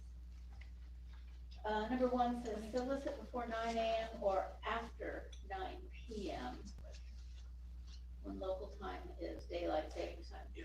I don't want anybody coming to my house at 8:45 to solicit. I like to change the 9 PM to sooner, 7 or something. I wouldn't just change it to the standard time, it's 8. I couldn't understand why it was one time It's for not- daylight savings It's and not the one time for daylight standard. saving part, it's the 9. I mean, that just seems excessive to have solicitors coming to personal homes at that time of night. Summer, winter, daylight savings, I don't care. I agree, and I don't understand why they had this daylight savings time thing in here, I saw that, but let it go, but. Parts of this code are from 1941. There you go. Okay, that's what we're doing, we're updating. So yeah, if we could change that to like, So, if the Page 7 sound 5, good? yeah, page 5 has another reference to time, under 5.32.120, defense to violations, B. Solicitation between the hours of 9 AM and 9 PM. And we want that to be 9 to 7. I think that's a reasonable time. Daylight or standard? I think yes. Doesn't matter. Just- Should be the same. I bet there was a reason for that way back then. Before it was what it was. Well, there's more light out. Yes. I think Ian? time comes up in the very beginning.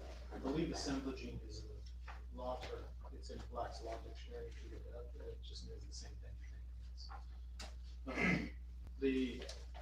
I have a concern about this, I spent quite some time looking through this law, I believe, and I could be wrong, that this law is in violation of, ORS 83.720, or, sorry, that's incorrect, that is a different thing, that is a different portion of something that I was gonna talk about, but, I believe it's in, violation of the Oregon Constitution, which it does mention in here, Article 1, Section 3, which if you look up Article 1, Section 3, it says,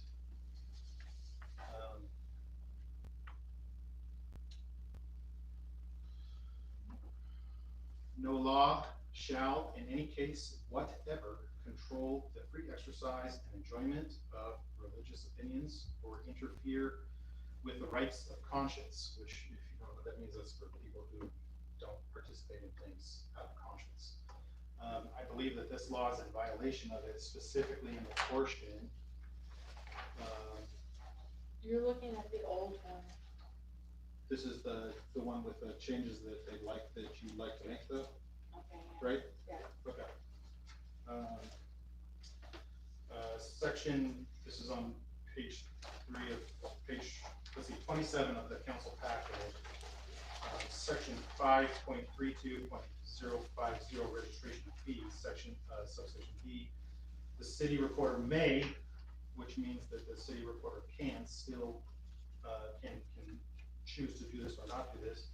The city recorder may waive the registration fee if a person is indigent, which means that they're economically hindered, which is an odd thing to say, but then it also says and. So this only applies to people who are indigent, and the purpose of their solicitation is either connected in the assemblaging of people, instruction of their political representatives or application to the legislature as protected in Article 1, Section 6, which I believe this law is also in violation of, because it's Article 1, Section 26, it says, no law shall be passed restraining any of the inhabitants of the state from assembling together in a peaceful manner to consult for their common good, nor from instructing their representatives, nor from applying to the legislature for a redress of grievances.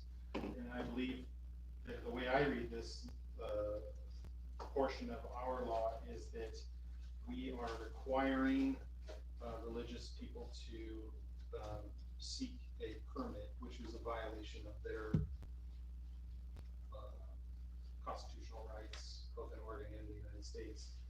So I would like to see that changed, to say the city recorder shall waive the registration fee if a person, and pull out the indigent part, because that's just kind of offensive and silly, for the purpose of solicitation, and then keeping those other two sections there, saying that these people, or just move those people to the exemptions area of this, law, because I don't understand how this law was passed in the first place. I wonder if the Article 1, Section 26, or Article 1, Section 3 have been updated, or if that's just, oh, that's the original, okay. That's Oregon. Oregon Constitution, so yeah, so then, yeah, that's odd that, where you in the first place then. So I think, I think it was. So what you're saying, so what this is saying is the state law says if you're a Jehovah's Witness, you can go to the door without a permit. yes. Okay, just so it's clear. However, the other portions of this law and the Oregon law on home solicitation, does say that if you tell them to go away, that they must leave. So it's this, we're not changing anything here, we're just saying that, if there's not a no solicitation sign, if there is a no solicitation sign, then they would still be in violation of this code. However, if there's not a no solicitation sign, and the Jehovah's Witnesses come to your door, that would be legal. Well, as of right now, it's illegal without a permit. It's also illegal for me to go up to my neighbor's house, which is kind of silly if I was going to communicate the way this reads. Solicit and solicitation, this is section, page 25 of the new law. It says definitions 5.32.020 definitions. Sorry, which one? Oh, and definitions. Solicit and solicitation mean the entry onto real property used for residential purposes by a person for the purpose of communicating with the occupant of the property, whether the communication is verbal, visual, or in writing. So it also restricts, say, if the high schoolers want to go sell candy bars, it is illegal for them to do it without a permit. And I'm curious as to why we're requiring children who are selling candy bars to get $15 permits. I think that should be either an exemption, or maybe that should be added to the portion that I was talking about, where the city recorder could decide that, and maybe that portion should be added into the may be waived fee. The fee may be waived by the city recorder. By Girl Scouts or Boy Scouts. or Sure. children. Yeah. That was one of the things I was Yeah. wanting to know, is if they can still do that with this. Because I know they'll go to door, door to door, and try to raise money for music, that type of stuff. Jim? I had already read this, but I didn't read it as thoroughly as Ian just described it. He's right. You can't go to your neighbor's house. If I wanted to Well, go you borrow could, because you're not going to 5 or more houses. Oh, we got that. under the current law, yes. Oh, But the if we current, change yeah. it to the one One. house, then You can only go to one neighbor's house. I can go to one neighbor's house in a 24-hour. No social. So maybe we should look at this law a little more, and come back to it, or maybe we should. This is here for discussion. Yeah, I think that's what, Okay, doing exactly what we're doing right now. Okay. Process. That's good. That's So what- now that you're triggering my mind, you guys are gonna end up presenting that, but, like when we were doing a levy to have a recreation district made, we went to door to get signatures to have it put on a petition. So where does that fall in your, does that fall under exempt? The school district. You know, like we were gonna petition to, Roxanne, even about when we were doing voting, change these things in the council, and, I think we had mentioned, well, maybe we need to go to door, or, so that would be off ski, as in, so is that an exemption too? And I don't know what kind of verbiage you wanna put in it, that would cover that and still Political not be. campaign, I believe that's covered under. political campaign. Sorry. I believe that's covered under Article 1, Section 26 for the, which I was talking about, the Oregon Constitution. Might have been in the bathroom. In the registration fees, the city recorder may waive the fee for those people who are doing that. But I'm saying that we should change that to shall waive the fee for people doing those things. And what was that? I'm sorry, can I ask which one that was on? I'm on Page Page 21. Page 21 or page 27. Yeah. I was trying to get Lucy to finger one. Fewer words. Your read. So under registration. Yeah. Yeah, so we would just have to add verbiage to cover kids, Or remove, campaigning, that, well, I guess. Tyler, I thought it was if we removed the language over on, what was it? 5.32.020A, that we tweak that, and that would allow kids, but maybe I'm reading it. what page is that on? These are thank you. The one I just talked about, page 25. Yeah, on that, Okay.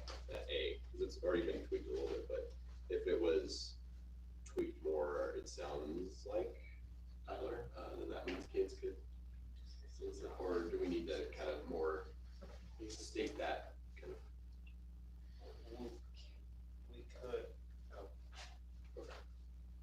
We could add for commercial purposes or something along those lines, because I think that is primarily the concern. fundraising.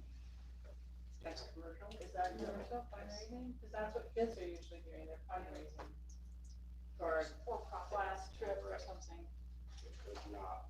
So the definition of solicitation would be going to people's houses for commercial purposes, which could allow children and adults to talk to their neighbors, and to sell candy bars and jerky and popcorn and ask for donations and side dishes. Oh, yeah, I was considering definitely need to tweak that to make it work. I wouldn't mind being able to go and talk to my neighbors, but, when you think of solicit and solicitation, they're either giving or trying to solicit an opinion, money, whatever you're looking for. And this doesn't really, it stops. It just says you can't go on other people's property. So yeah, we need to kind of work that in, and if you throw in the phrase for commercial purposes, I'm really confused. So yeah, I just think it needs to be totally reworked to make it. Make it work. Exactly. Yeah, I think the main thing was just, when Liz originally talked about this situation where kind of someone's like aggressively trying to sell something, I think putting. That's why, Tyler put in the abusive language, because we actually looked at, Silverton's solicitors, ordinance. You looked at that one too? It was pretty, I thought they did a good job. I think that was kind of the main thing we wanted to, kind of try and prevent is kind of those situations. Like when I bought my Kirby vacuum, right, we're trying to prevent that. I wish I could have told them to go away, because I didn't want to buy it, my wife did. All right, Ian. I don't know, maybe we want to think about that more, Tyler, with the commercial ventures as far as in our initial portion, just because I know that, like, the Boy Scouts, when they're selling these candy bars, that hypothetically you could call that, I mean, I don't want it to be unclear, because that could be, there is a business that is benefiting off of that somewhere. It's not just that they're not donating it, no one's donating chocolate bars to the Boy Scouts. So, maybe we could come up with a different sort of thing. However, I do think that if we were to take the section for the registration fee and either change that to shall waive the registration fee, and then we could add maybe a C, section C to that, that said, adding in whoever else we wanted to add in, then that would be sufficient to get us out of being not in compliance with Oregon law. So charging the fee is what makes it unconstitutional. I believe so. But do we even want them to register? Like, that's the other part, is that should kids just be able just to go do it? I believe that these two particular requirements, the way that I read the Constitution, federal constitution is that it would be illegal for us to require religious folks to get a permit. Okay, but what about, To get a permit, so. and that That's would, what this is saying. I just read it. Okay, so the city recorder may waive the registration fee, which means you don't have to register, you don't have to get a permit if you Well, that's not are. what it, That's that's not not what it says. Okay, It's alright, only talks Just about. that. That's what I'm saying, is it needs to waive both. okay, the registration and the fee. Yes. Cause if, I mean, Because we've made a law, and Oh, Oregon law okay. says we shall make no law. And to me, that says that we made a law. So I'm thinking that we need to adjust that portion specifically. The rest of it, we could talk about, which is weird that we can't go up to our neighbor's house and talk, technically it's illegal. We should talk about that too. But, also to some people's, may have this concern, because I thought of it later, which is maybe we're taking away protections, but I did want to point out that both Oregon and the federal government have, protections for people who sign contracts, from door-to-door salesmen. That is ORS 83.720. So it does protect, Oregon State does protect us with a law, which I'll pass around if you'd like to read it. And then the Code of Federal Regulations, Title 16, Chapter 1, Subchapter D, Section 429.1, is essentially the same thing from the federal government. So we don't have to worry necessarily about protecting people from those things. Like there's avenues for that. Not only are they protected from it, they're required, these businesses are required to produce paperwork that the people who purchase stuff at a home sale, they're required to give them paperwork that they can then cancel that sale within 3 days. And so that's what these laws are here. this is about buyer's remorse. Yeah. Yeah, So So- these are protecting the people who are purchasing from door-to-door salesmen, so. in that law, do you know, does it specifically state 3 business days, or does it say 3 it days? says 5. It says, the laws are different. One is 3 business days, and they do define what a business day is Okay. in the laws. Yes. Cause I know one came up to our house like on Thursday night, Yeah. so then Do you wanna see if it? it was 3 days, that'd be Friday, but then Saturday, Sunday, but if it's business days, then that's different. But I know one company that was going around, they did have like a permit or a little thing from the state. That said, yeah, we're okay to, solicit, and then I said, okay, well, what about from the city? And then they didn't know what to talk about. Yeah. So. This is actually. Did you have your hand up, or, I did, but you can go first. okay, Liz? So Tyler, this is a question for you on the registration fees. Basically, all we have to do on B, on page 21, is say registration and fee. I mean, it's not gonna require a lot of change, right? Either that What or are you you just, trying to accomplish? To remove or. To remove the restriction, we have to follow the state and federal law as far as religious people can go around without a permit. So if we said that the city recorder may waive the registration and fee, would that be a simple fix? maybe shall. That's not how I would, Shall, okay. I would have a list of exemptions from the registration requirement. Would be cleaner. Okay, one of the things that I think the City Hall Administration Office would like to see is how far in advance they have to give this to us, so that we have, like, some time to look through it and have go through the process, right? So that's one of the things that I'd like to add. But I think this is a good workshop, this has been a good discussion. There's a lot for Tyler and Liz to take and go It's back. interesting that, it's been like this for so long. Yeah. Well, we took out the wacko on the corner with his monkey, and that. Without the Lot chicken of galleries Harken me, or whatever it was called. It's the beginning of a long process, so you guys have done a good job, not just with this chapter, but with many of the chapters. Yeah. Good job taking. Oh, With the recorder's office, I'm sure I'll weigh in on how long it legitimately could take to look through something. You wanna be conscientious that people don't think that they can get it like the moment that they walk in. Here's a little bit of paperwork. We have language in here that says the procedure for risk and business based process. To respond, yeah. You think that covers, I saw that. It's not changed. Okay, so- got it, 2 days to process.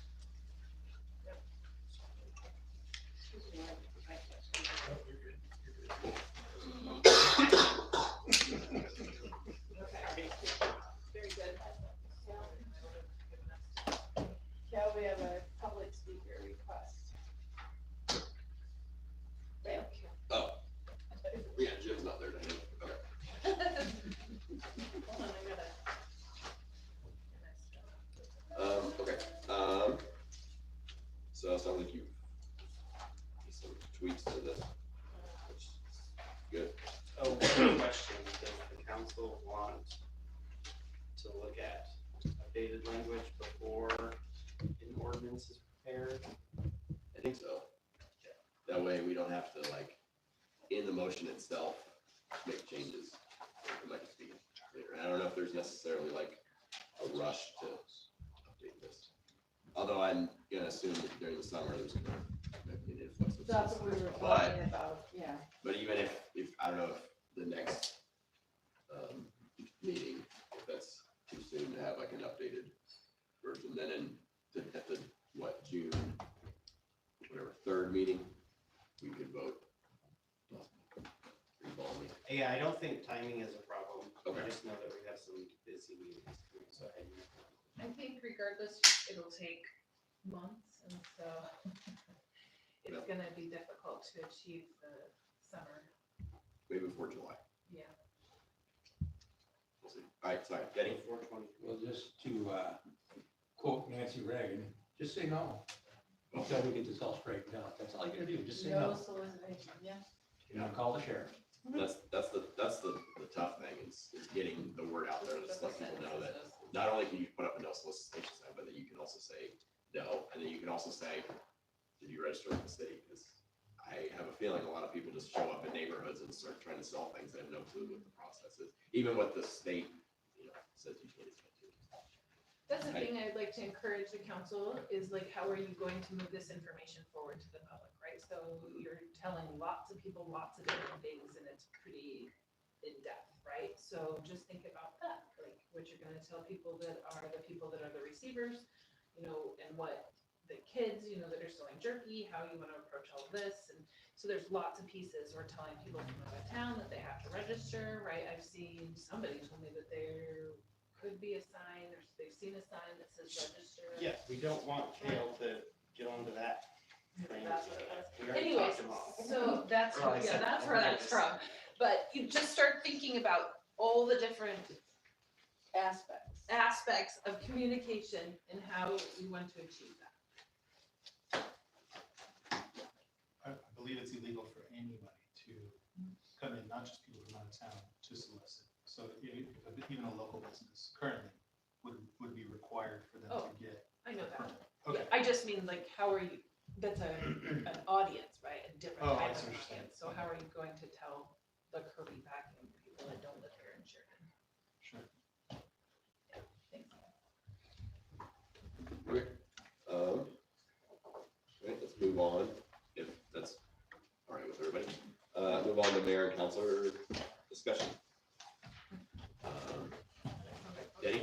I'd like to wait for Mr. Buckles to come back. Yeah. Can we take a 5-minute break to use the restroom? Yeah, we can. Someone's already You gone? can. Do I have to, I or just- you can just go. Okay. I mean, we can- Well, not here. Well, yeah, I got a bottle. if there's Gonna say, anything, I guess, Here comes the talk about in the meantime. bag. All right.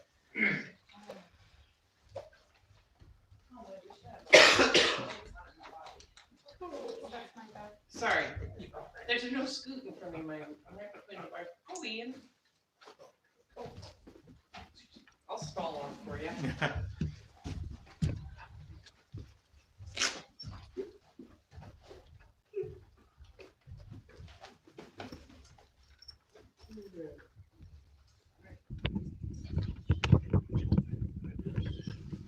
We were actually just talking about you, Jim, but then you came back, Yeah. so. it's a lot. That's what that's all about. Well, I can I can talk add- about, Well, you go ahead. What's this? I didn't know what this went with. Just a little map, kind of dark, printed it off. That's what you were trying to tell me. No, Hillside area. Crazy nice. Yeah. Oh, is that the hillside thing? Yes, some Okay. people had asked me, because I had referenced in one of my memos about the hillside overlay district. And so it was just a map that's been made, and anywhere where you see the topographical wavy lines, Yes. those are, and the slope is greater than 10%, that has the overlay district on top of whatever zone is there. It has an additional, what do I say, regulations to develop on it. Think landscapes. I thought it was a development. Yes, So then- That was a mistake. you're not alone. I Yeah. realized, I was like, what? I think people are thinking this is like a subdivision name. Yeah. Because it is kind of. We need to not talk ignorance so much. Didn't you call it Hillsdale? I saw the word Hillsdale. No, you asked me, you asked me that. Oh, did I ask you Back to that? the, Yeah. Didn't we see that somewhere? Wasn't it in the book or? I think it's in a movie. Okay, all right. Jim, it's happening 30 minutes early. We're divulging already. Jim and Ian are back, so Danny, Okay. go ahead. I got a few council concerns. One is I got in my packet, a couple pieces of mail with my home address on it. Ran through the stamp machine and it was open. That ain't good. So the whole thing was a mistake. I know I've opened mail that came to my house, but this is addressed to my house and it's in my packet. Can I please see the map? I had the same, and I had the same question. Is that customary? Oh, I don't have it. It is a mistake. We have a new person that's helping Okay. us. Because we sent these out to all the budget committee members, so there's 7 others. So I'm going to guess that the person that did this work didn't know who was on council and who was a budget committee member. And somebody saw this. So why did they open? So they pulled them out of the outgoing mail. Those weren't, that envelope.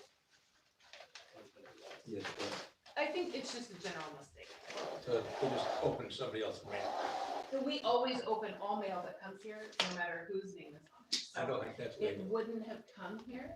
It was already ours to mail out. Again, I don't believe that's legal. Open mail addressed to me or Yeah. to anybody, for So- the city to open. What should have happened is that it should have never been in that envelope. So the person that put it in the envelope opened it.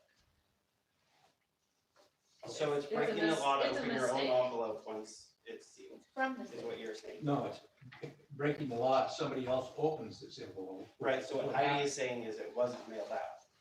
Yeah. So it was open. It's got a like it was stamp. mailed out, It got a stamp, but it But it wasn't. didn't get mailed. and it's addressed to my home address, and it came in my packet. I just, okay. Yeah, that's fine.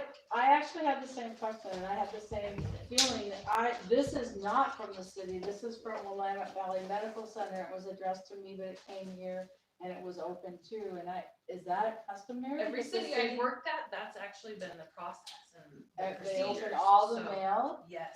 even So though if it's, you don't want your mail open, that's fine. But if It it's- doesn't make any Liz, difference. is it to me. addressed to you or is it addressed to city? it's hall? addressed to me, city of Sheridan, this one's from Willamette, it's addressed to me, they were both open, so I had the same question, like, is that customary that their things are open when they're addressed to someone? Yeah, if they have the 120 Southwest Mill on it, yes. But it doesn't. Those ones do. No, those Yeah, do, they- Denny's doesn't. Those do. They do. Denny's doesn't. They have. Denny's is a Mail to the mistake, and I city. know, Oh, yes, they were. And City Hall opened it. Yes. then that's been That's standard. customary Okay. business practice, but we don't have to if you don't want to. No, I didn't know, I was surprised too, just like, and I thought, wow, I didn't realize. Yeah, I think it goes back to the anthrax days, when we were all trained to open mail, so, but if you don't want it opened, it's no skin off my back, we don't have to do it, so. Right, Danny? Yeah, I just, Whatever you want. it's, there's certain circumstances that somebody can open my mail. That's if I tell them they can. If I died, then whoever's dealing with my estate, they can open my mail. That probably will happen. But it's a fact, most know that it's illegal to open mail that is addressed to someone else. There is a federal law that makes it a crime to do so. So I just It's just been a Liz- standard practice. Liz, can you If show don't your wanna do envelope it, again? Which, one's Any- from either of them. Willamette Valley Medical Center, one's from City of Willamette.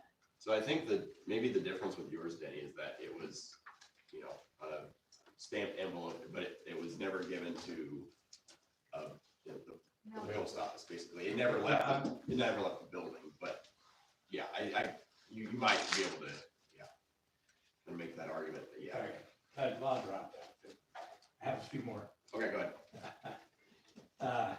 Just by mistake, I heard about the two slabs that are being poured, one at Public Works and one at sewer plant.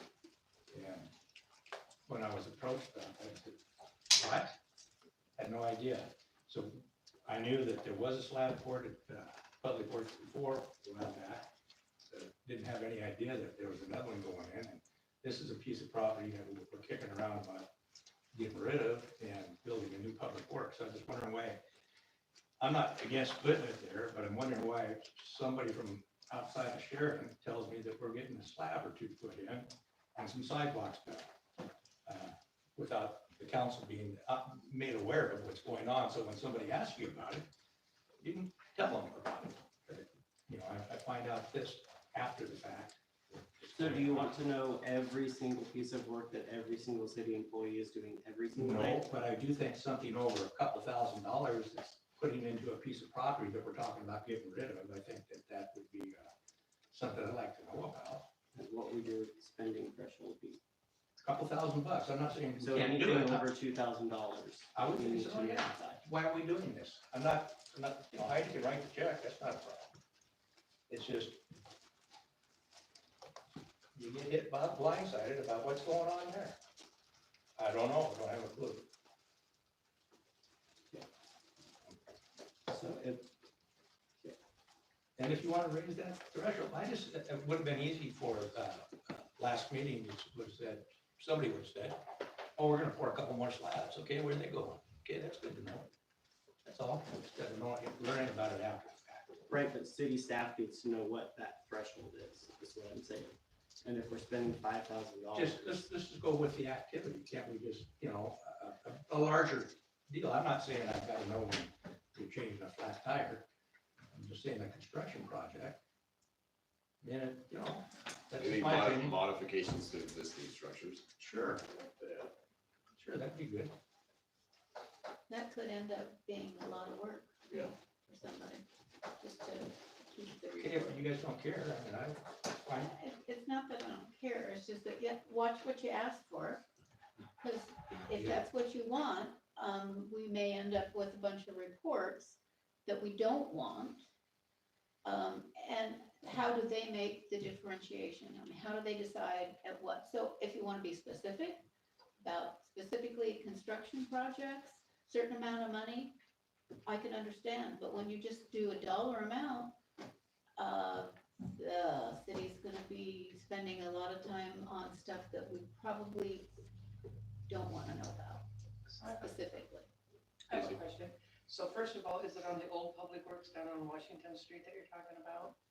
And then second of all, I understand what you're saying because, you know, that police report that we had improvised, and there's so much information on there, I'm going, I'd rather go back to the simple method and just know this is all there is. Personally, I think there's way too much information there. I do understand what he's saying, but when are we gonna get a new public works facility? I'll probably be dead by the time they get it built, because it's gonna take a lot of money, and that's a little swamp down there. That the current public works place is, I mean, I've been in the back there, it's pretty ugly. But I understand both parts, but we probably won't have a public works in my lifetime anyway. I mean, we could maybe, but I don't know, Sheridan Road's busting us along with a lot of other stuff, and then there's Stone Mountain, but it's a nice hat to keep public works happy. Sorry. Denny? Well, I'm sure there must be a work order put in for this, for somebody to do this, so couldn't we just, the council could email the work order, like everybody else? That wouldn't be a whole bunch of work, matter of punching a button. That's just my opinion, but anyway, I'll drop I agree with Denny to a fair extent that accountability and transparency is key, is paramount. And, but I definitely see Roxy's point. There is some stuff that could be too much information, like, and maybe we do need to have a larger discussion on what is information that we need to know. Because I agree, I think we should know, and if we don't know, then if we're not getting directly communicated to, I think maybe we should have the ability to check in on it. You know, can we look in and say, what's going on with this? Which I guess we can't.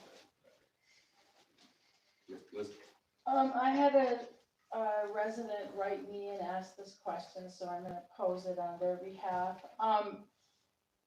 But I'm gonna ask a question first. Does the city planner charge people that are interested in buying or building a home, charge them for the time they spend with them asking questions?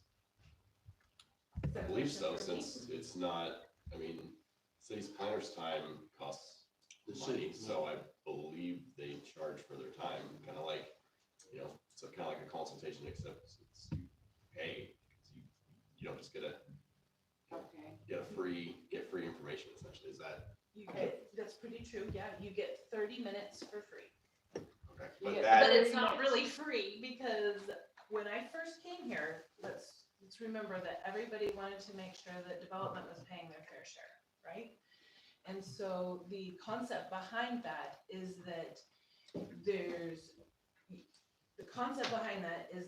exactly as the mayor has said, the city gets bills for the planning service. That planning service is an outside service that's charged. Before this, everybody was supplementing the cost of those. So, you know, you've heard Councilor Denny talk tonight about how tight things are, right? And so otherwise what happens is that the people that live here are absorbing the cost for planning and absorbing the cost for the engineers, for them to be able to build a home, right? And that has been the direction that I have gotten, was to tighten all that down to make sure the developers are paying their fair share. The compromise has been that the first half an hour for that consultation is free. Those rules have been in place. They have been there for a long time.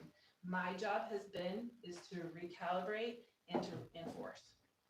So you just said developers, but what about residents? A resident, someone. A resident can be a developer. So we have had residents that go to build their own house in a different location. They become a developer. Because the concept is why, as I am a taxpayer here, so why would I want to pay for all of the work, all the planning and all the engineering work that it requires for, you know, John Doe over here, right, to build his house somewhere, when I may want my tax dollars to go to something more generalized, such as parks or policing, right? So that is a direct takeaway when we pay for that to other general fund expenses. Does that make sense? they're basically paying for someone else to build their house. To ask all the questions, as Yeah. many questions as they want. So the first half hour is free and then you're charged. Yes. And then what's the charge, the hourly charge? It depends. There is The person that wrote me thought they were charged an exuberant amount. I can't do it. So we make people, when they get when we get to their half an hour, we talk to them about this, but then there's a development agreement, and those list all the charges for all the different services. There's charges for planning, for engineering, for each type of land use application.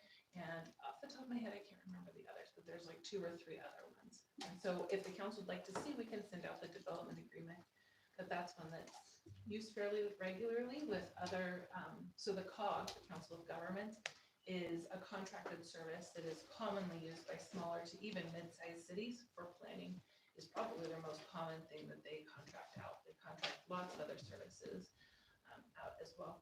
So I can send that agreement out so everybody can see it. So what you're saying is if I came to you and I wanted to build a house, the first half hour is free, and then after that, you pull out this agreement, so it's like a contract, so they see it and they understand it? I don't know if they understand it, but they definitely see it, so. But see they it. understand that from this point on, they're gonna have to pay for these services. Yes. Apparently this person didn't, but that's why I'm trying to clear this up. There was a Okay. person recently that lobbied hard enough that they did not feel like they were notified. The council, this person asked a lot of questions. They racked up a bill of over $2,600. They felt like they were wrong. It was this person. They felt like they were wronged, and so we went back and looked through the bills, and the Council of Governments decided to pick up the cost of the entire bill for them, which was one of the most gracious and professional things, and I let the person know that this is highly unusual, and I think it is because the city of Sheridan has a long, positive standing relationship with the Council of Governments, and they knew that the stress that the person was creating for the city and wanted to be a very good business partner. And just to piggyback on that, the resident in question was actually being asked to pay around $600 of their over $2,500 bill. So if we're all talking about the same situation, the facts got twisted when they made it to you. Okay, and or to social media. Well, no, this person emailed me and Roxy? And if you've never gone through the process of building a house and finding out what the codes are, getting all your questions answered, filling out the application, finding out what is required, what you need to do, it takes a lot of time. And that planner is well worth what has to be paid, because it's a lot of work to get through all those documents and get everything where they need to be to build a house. Commercial's even harder, so we need to realize it's a job. So they need to be we need to be compensated for that and not expect our citizens to have to supplement that. Okay. Thank you for that conversation and raising that difficult question. And I do have, I'm open for anybody to contact me. I've been contacted by a couple of people asking this question, and this is the answer. And part of my job is very difficult. It is the enforcement branch of the policies of the city council. And so that's one of that is the most difficult part of it, of the job. But it's the part that has to be done. And Omega reminded me that the development agreement is also on our website too. But I'll send that out to all of you to look at. And those fees have not been adjusted since 1991. Well, anything that's charged to the city is passed through directly. Oh, for the contract fees, yes.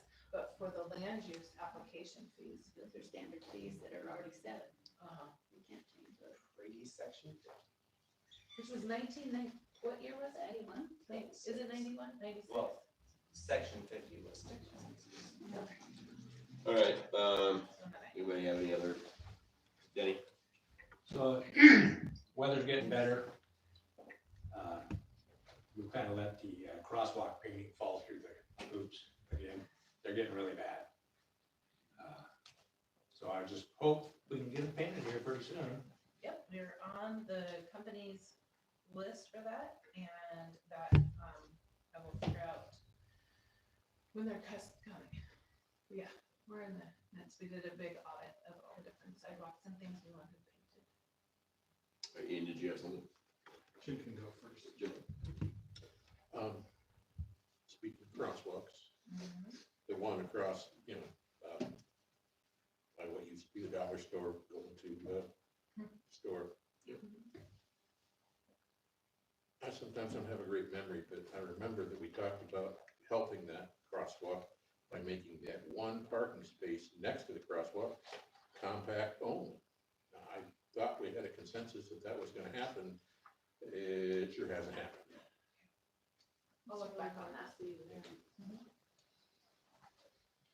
If that's the case, do we need to like make any sort of direction, or you good with that? I'm good with that. I'll look Okay. into, I'll go backward. Okay, thank you. I think that was back when Kai was here too, he was gonna look into that, so maybe that's what happened. No, we were gonna eliminate one spot and move. I don't know that we were gonna eliminate, maybe we were gonna shorten one and then add one. But back then there. we're gonna say Move that- Forward, I think. Move some things my- around. up I my don't favorite think we trail. actually eliminated one, but we did some moving around. Yeah, and it could very well be that it's on the crosswalk with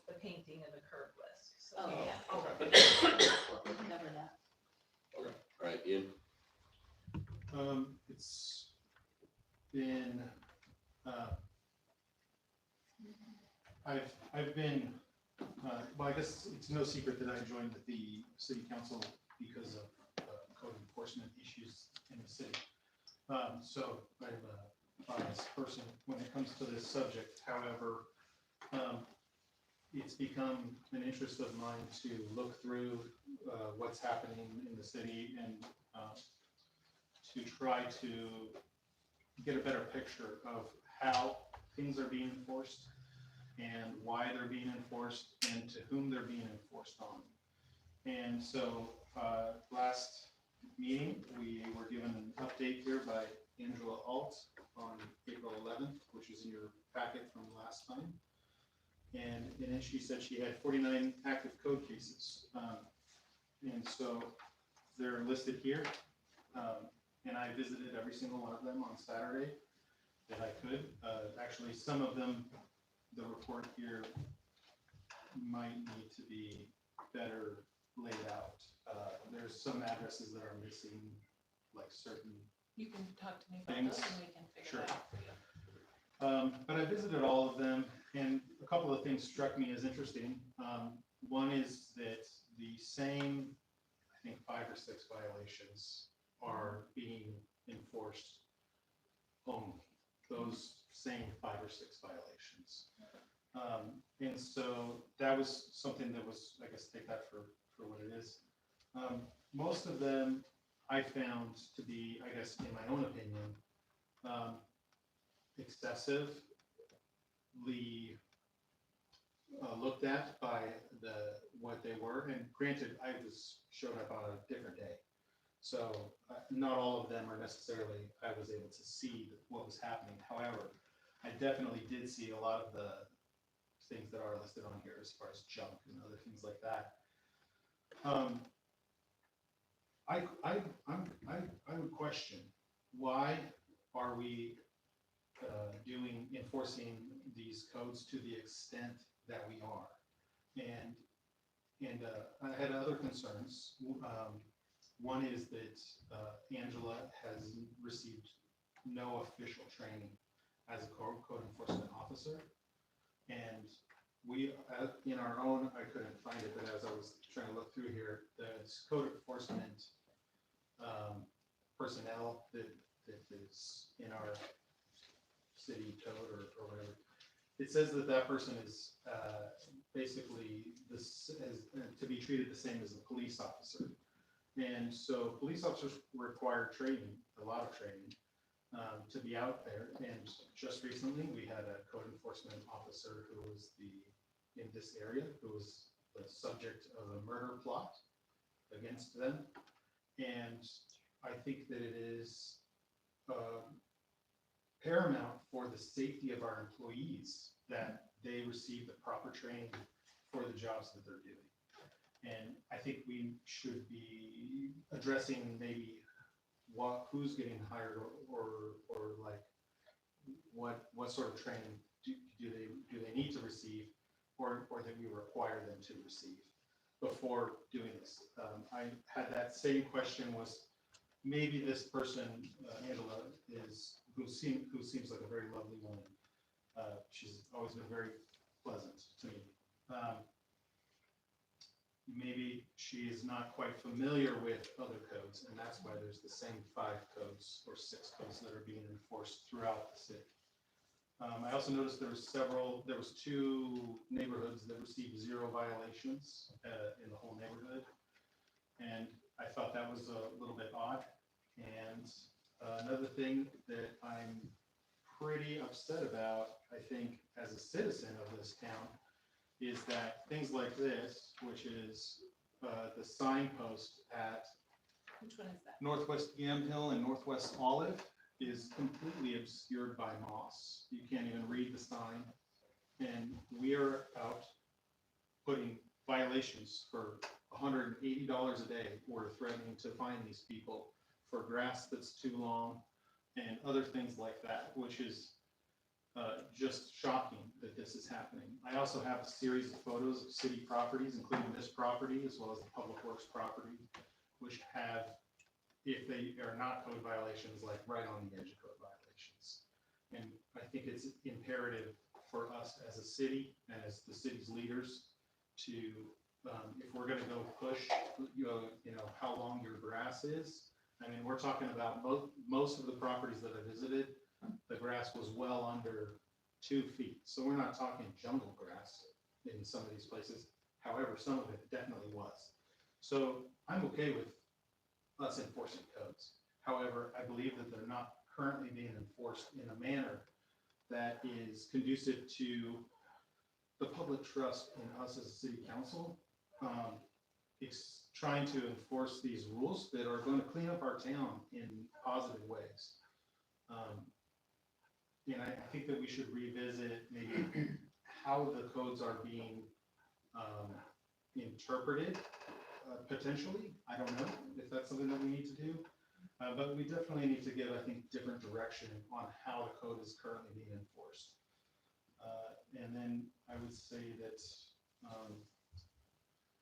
my final concern, and I don't want to put anybody on the spot, is that this happened today, but I'd like to speak about it in council, is that there was a city employee who parked in a handicapped spot. And it was, the employee said that it was an accident. And that is, you know, accidents happen. However, that looks really, really bad for us. As the city leadership to, it looks like we're flagrantly, excuse me. It's been acknowledged. Excuse me. It's been acknowledged. Tyler? You are Excuse me? talking You're not poorly allowed to about speak right city staff. I am allowed to speak right now. You can't interrupt me when I'm talking. You are not going to continue to denigrate city staff. I'm not in a public denigrating meeting. city staff. You're getting into performance review evaluation material. No, I'm not talking about that. Yes, you are. However, Because you're denigrating staff's performance. And so you do I'm need to not talk, denigrating them. you just said it reflects very poorly. It does reflect poorly on anyone who violates the law. How's that? That's better. Okay. So if we're looking at this, I think that we need to revisit how the code is being enforced. And you do know offhand, are all those violations that Rand was reported, are those just that have been reported? Yeah. So, The large majority of them are just complaints from neighbors. and it's just not even necessarily that they have violated, it's just like if I go and see a property and I fill that form out, they could be violating no codes at all. Correct. It's gonna show up on that sheet. That we enter it, there's a process for that. I've offered And- that to Ian to come in too and see that. So as far as what is getting on that sheet though, as far as what a code violation is it very specific? I think they can just type in what their, I guess, complaint is, right? So I wonder if that's why there's the same 5 they're showing up, since it's in the same kind of category. Because is she doing rounds, or is it just based off of complaints right now? It's very, very largely based on complaints, unless she's already at another house that has a complaint, and then she sees something very near, and then she does that. But she has to be very balanced in the amount of work that she does take on, because when you do open up a violation or potential, you open up a case, right? And there's a lot of work behind that can come, because there's a lot of community work that's done. So that's the beginning of the communication, really, when that letter goes up. And that letter has been revised multiple times. It's a template letter to increase the opportunity for people just to reach out to the city, to come up with a game plan. That is the number one goal, and that's what the council has told me is the number one goal, which is compliance. It is not getting the violation money.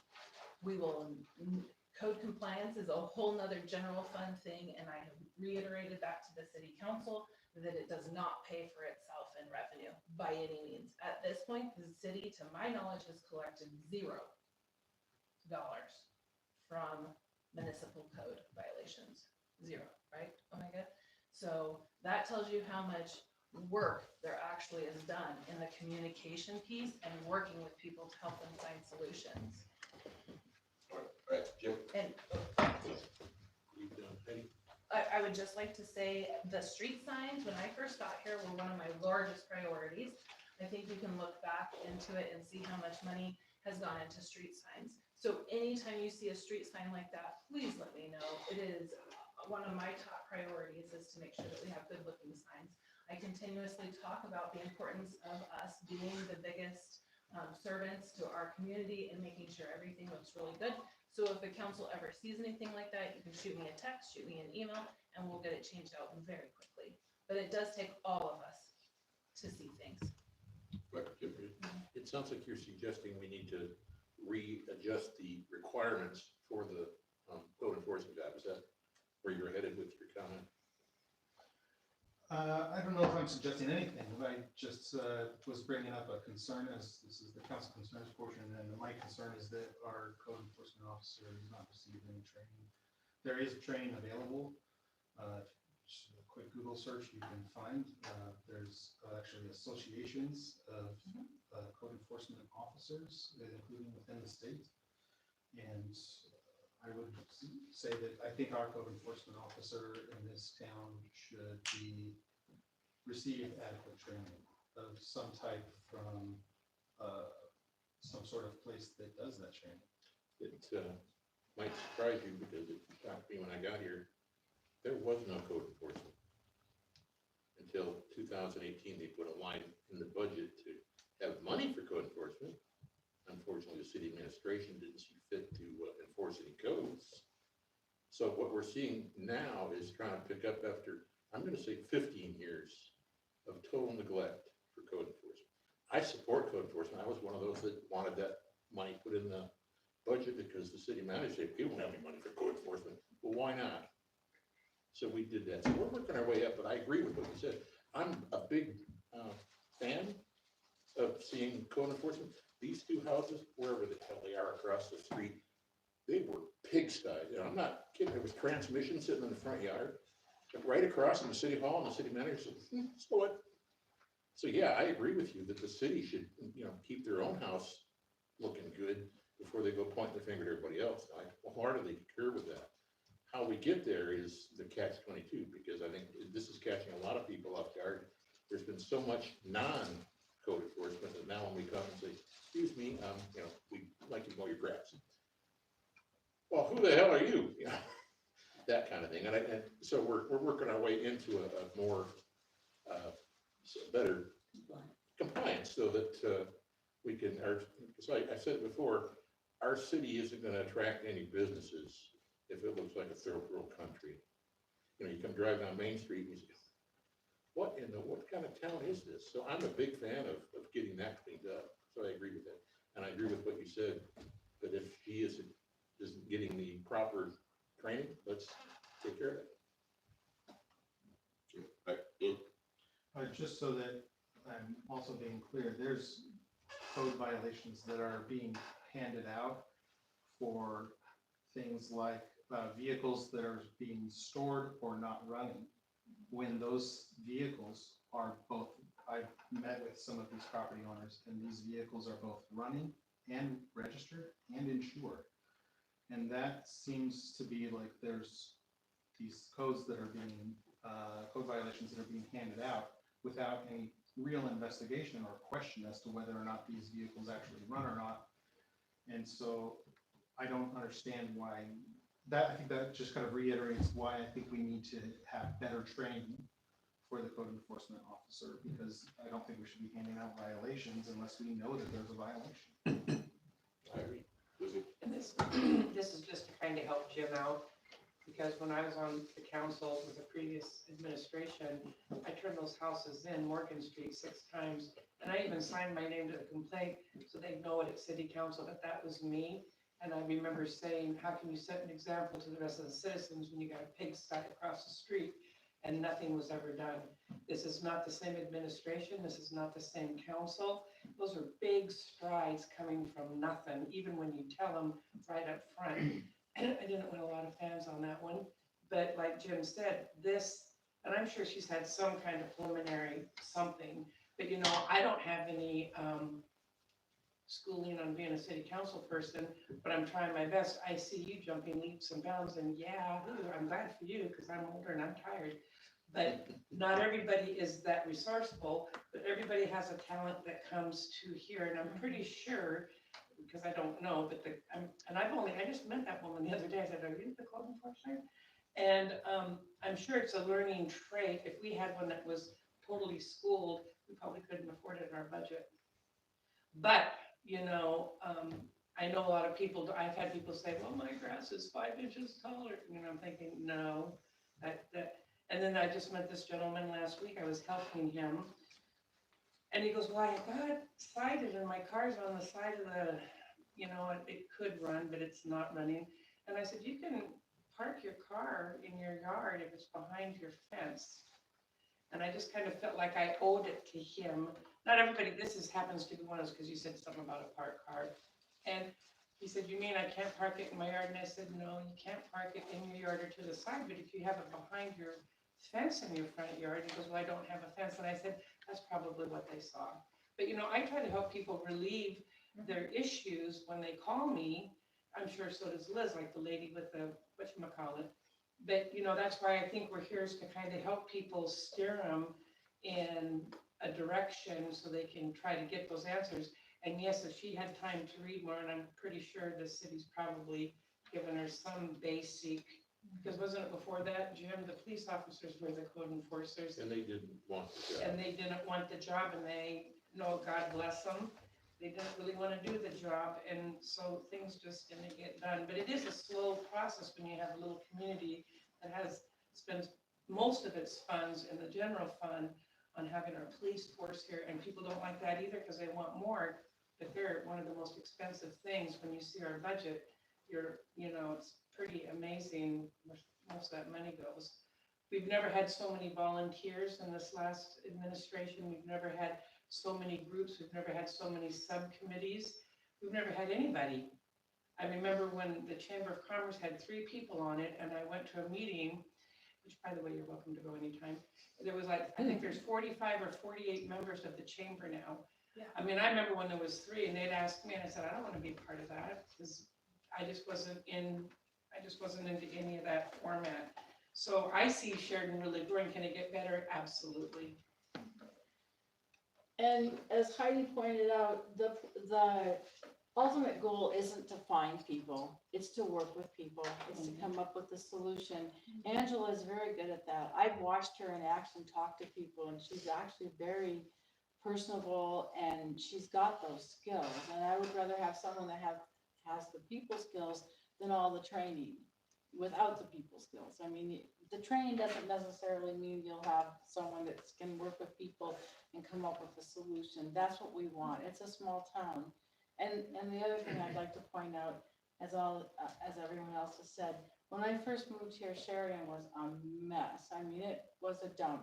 And the culture is slowly changing. You can't change things overnight, but the entire culture of the town is changing. People are starting to clean up their yards or even volunteer for the cleanup days.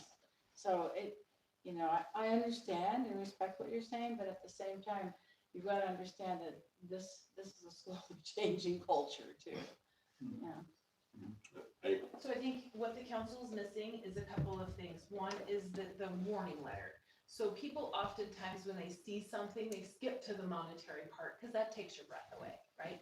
And so I'm going to send out the templates that we have for the first notice and the second notice, and then the last one that goes to municipal court. I remember we've talked about how many letters the council wants, so I told you that this is gonna be like a relationship, right? So a little while ago, we were on the other end of having this conversation. This is tightening this down. So the other thing is that Councilor Houston has asked me in an email about Angela's training, and I think that I maybe didn't give him all of the information to make him comfortable. Part of what I do is I do the training myself. There's a lot of training that goes into code enforcement. I have a lot of that training, and I've been doing it for many, many years. So sending somebody out to go and do that kind of training doesn't always make the most sense, especially when the codes are very intimate with the city that they're in, right? And Angela comes to us with a big background in reading codes at the federal level.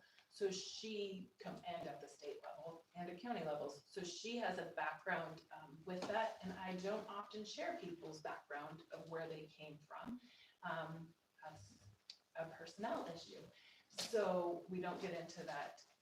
But she has received a lot of training, and also the other piece of the training is learning the software, and the software is also very specific type of software, which is for code enforcement. So that's another piece that she did, and we actually brought the former code enforcement officer in for a couple of hours so that she could sit with her and do some transition, but also teach her into that, or teach her the in and outs of the Concate software that we use. So there has definitely been training. The city of Sheridan doesn't have a formal training manual. And I think that that's a difference that some people, when you go work at a corporation especially, you often see those bigger governments who get a training manual, and we don't, we're way too small. We do not have anything like that. We do a much more personal type of training. Does that answer the questions that are still out there? But yeah, as far as handing out violations, we hand out warning letters. And we don't hand them out. In the sense of also talking about training for code enforcement, one of the things that's in the best interest of the city and the safety of the individual is to just do letters and not to do the knock and talks. Those are not advised anymore. Right, Ian?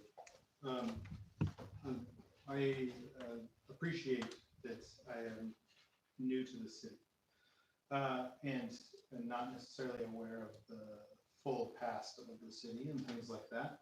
I have spoken to people who have lived here for quite some time, and are former people who have been in government here since I've joined the city council, and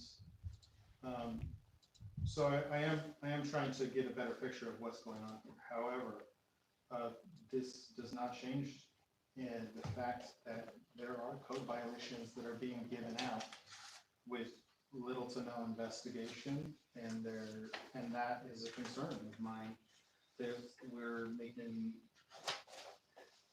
we have people who are receiving these code violation letters, the warning letters, where there hasn't been an investigation, or not a sufficient investigation, I should say, because I don't know the facts. Heidi, are the letters sent out based on what the anonymous complaints filed online, the letters sent out based on that rather than going and looking at the house? That's why. The process is that you do look at the house. You can see something. I think with every single one of the letters that comes in, you can see what the person's talking about. We take pictures of the property, and we send pictures with the warning letter asking the person to come to talk to us, essentially. Like, let's make a game plan, right? And we're not very lenient, but we are lenient, and we do want compliance overall. We know that there's a lot of hardships that people face in life. This doesn't have to be a totally strict thing, and I remember saying this before, and that was on the other end to some extent. So it's a very community-oriented process, and people don't like government telling them what to do. And this is the big issue with code enforcement, is that people in general feel very strongly about private property rights, and they don't like to see numbers of potential violations. Danny? I think you'll find that our municipal judge, when these do go to court, you'll find that she's quite the lady. She works very well with people. Mhm. It's a matter of just getting their attention that we got to deal with this. And I've watched her deal with people doing stuff, mainly with traffic violations and stuff. It's hard to get people into court for code. But she does an amazing job of working with people. And she said, well, you need to come back next month and show me what you've done on this. I'd like to see you do this, this, and this. And so they come back and say, well, I got that and that and that done. And she goes, okay. So if you do this, this, and this by next month, I'm going to drop this fine down this much more. And she just works with them. Her goal isn't to fine the heck out of them. Her goal, again, is to get them into compliance, get their driver's license, get their insurance, clean up their yard. Okay, you got 3 drunk cars in your yard. get one of those out there this month, but you gotta get rid of it, and then we'll talk about it again. So it's a slow process, and again, it's been decades, we've had this mess. I've lived here 17 years, and it was bad then, and it just went crashing downhill. So we're working at it slowly, and we've got a city manager and a council, they're really excited about getting it down, cleaned up, and attracting business. But until we do that, and it is, when you're driving down Main Street, just going, my God, I don't want to live here. I don't want to start a business here. But it is, in the last couple of months, it's been, you see a big change, things are happening. And like I said, I don't think anybody had a big fine. It's an eye opener, that fine, the threat of the fine is a real eye opener. Ian? That's great. That sounds wonderful. The municipal judge is so great, and Heidi has been working with people, I've seen.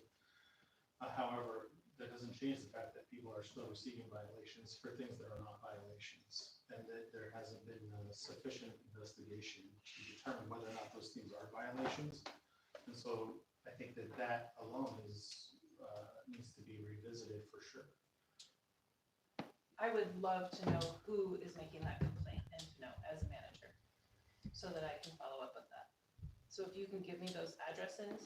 Sure. I believe it's been resolved since then, however, the fact that it happened is. I would love to know more about that. Sure. Because that's my job as an administrator. All right, Lizzie. Wait, that was quick. I would like to see on the workshop, please and thank you, because I was at, TK's not up there now, but I was at the revitalization, when they were talking about the economic development, wayfinding, update, and to finish it. I even had to write that down because it's kind of a big old long sentence. Because I was in Willamina the other day and they got theirs done. The tribe started to do it, but then, I don't know, something happened, it defizzled, and I guess there was a timeout on the funds. And I know that Sheridan, because it was just kind of, personally, I didn't like the colors, but, then they wanted to change the symbolism too. And I think you have to stay within a certain color palette. They do with the state. So if that's the case, and the tribes haven't used theirs, I'd like to use their colors because they were like a lavender. And ours was, you don't want to know, but they weren't really green. Really green. Yeah, no, just not, and a, yellow. So, if we could, and if the tribes hasn't tacked onto that, maybe we could borrow some of their colors and we could initiate it was purple on purple or something. It was a lavender type thing. Has to do with the hues that you can only use on state highways. But Willamina's looks really nice. And I'd like to see if maybe we could initiate that whole concept again, maybe come up with a new design, and kind of proceed forward with that in a discussion at a workshop. Roxy?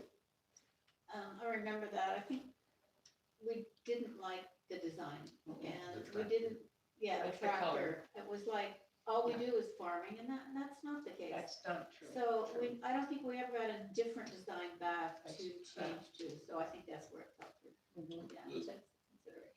Heidi, wasn't that through the Ford Foundation? All of that wayfinding sign? Well, Wasn't that? Sea Reach was involved, I know that. I think it was through the Ford Foundation, and does that money even exist anymore for us I to have it do down that? here to research where that money was. That was Okay, right when I was coming in here. I'm pretty sure it was through the Ford Foundation, and I don't even know. Like, Yeah. I'll find that research again. But I do have a meeting coming up with Sea Reach and with TK. Next Monday or next week, maybe after that. Well, I did tell TK I would mention it, but then she mentioned it, but just, she's not there, but I just wanted to make sure, speaking of, that I followed through in regards to asking about that and having it put on a future workshop. Please and thank you. I might have a grid to give you for workshop topics. I'll email it to you tomorrow. Right. Ian. Just one final thing, thanks for the correction,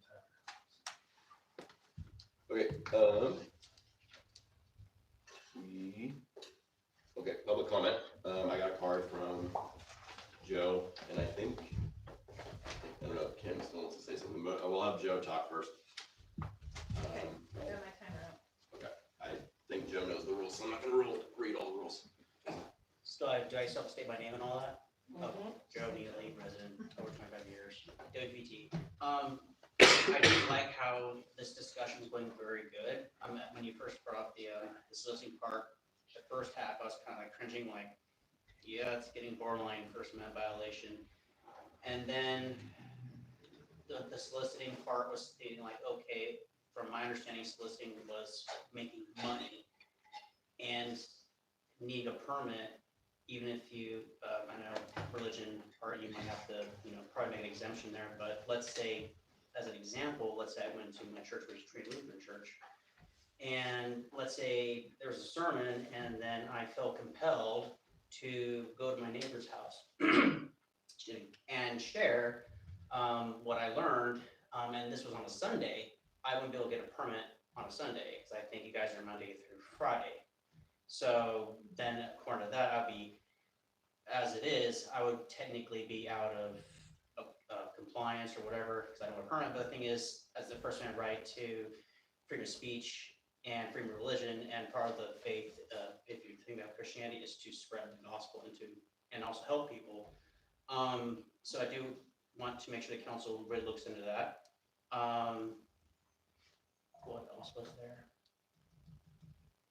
Oh yeah, let's say if I need to ask my neighbor for a circular saw because my circular saw, burned out. Well, if I go to, let's say, another neighbor, then as mentioned that there's a possibility that could be out of compliance there, but that's, to me, in my opinion, that's crazy because let's say I decide to, okay, let me go talk to this one neighbor, and if he says no, then I'll just text the other neighbor and have the neighbor come out to the sidewalk and then give me the saw so I can be able to use it. So it's really, I just want the council not to get lost down this rabbit hole of the solicitation part, because I understand that people need to have privacy. Yes, there's no trespass signs, so no, I'm not gonna go up there. I'm going to not go onto their pathway or go under their yard or things like that, because that's inappropriate. But I do want to make sure the council looks into that deeply and weighs everything, because the First Amendment is not absolute. It's not completely 100% guaranteed, because you can't yell, fire in a building, right? So, and of course, when there's trespassing laws, I mean, I can't just go up to someone's property when it says no trespassing. And if I want to say something, I can't do that because it says no trespassing. So, yeah, I just want to make sure everyone looks into that. Thank you. Right, and no, can't raise your hand, but I think does Kim still wanna? Kay's up there. Yeah, he's got her hand up. Okay, well, We'll start with Kay. yeah, Kay, go ahead. Hello. Hey, maybe this was talked about before, or it's about the resource center. With the Adventist Health Clinic being gone now, and that building's there, and I think there is a ramp for ADA. Maybe somebody should look at that building and see if the clinic truly, or the Adventist owns the building. Maybe one of the nonprofits could lease it from them. That's it. Good idea. Thank you. Okay, all right, Kim, did you want to say something? I think she waited the whole meeting. Yeah. Is she there? She's right there. Oh, she might not be. Yeah, is that? Kim Green or Kim Wrench? Yeah, there's No, two kids. Kim Green. Right? Yeah. We normally wouldn't wait any amount of time for somebody to.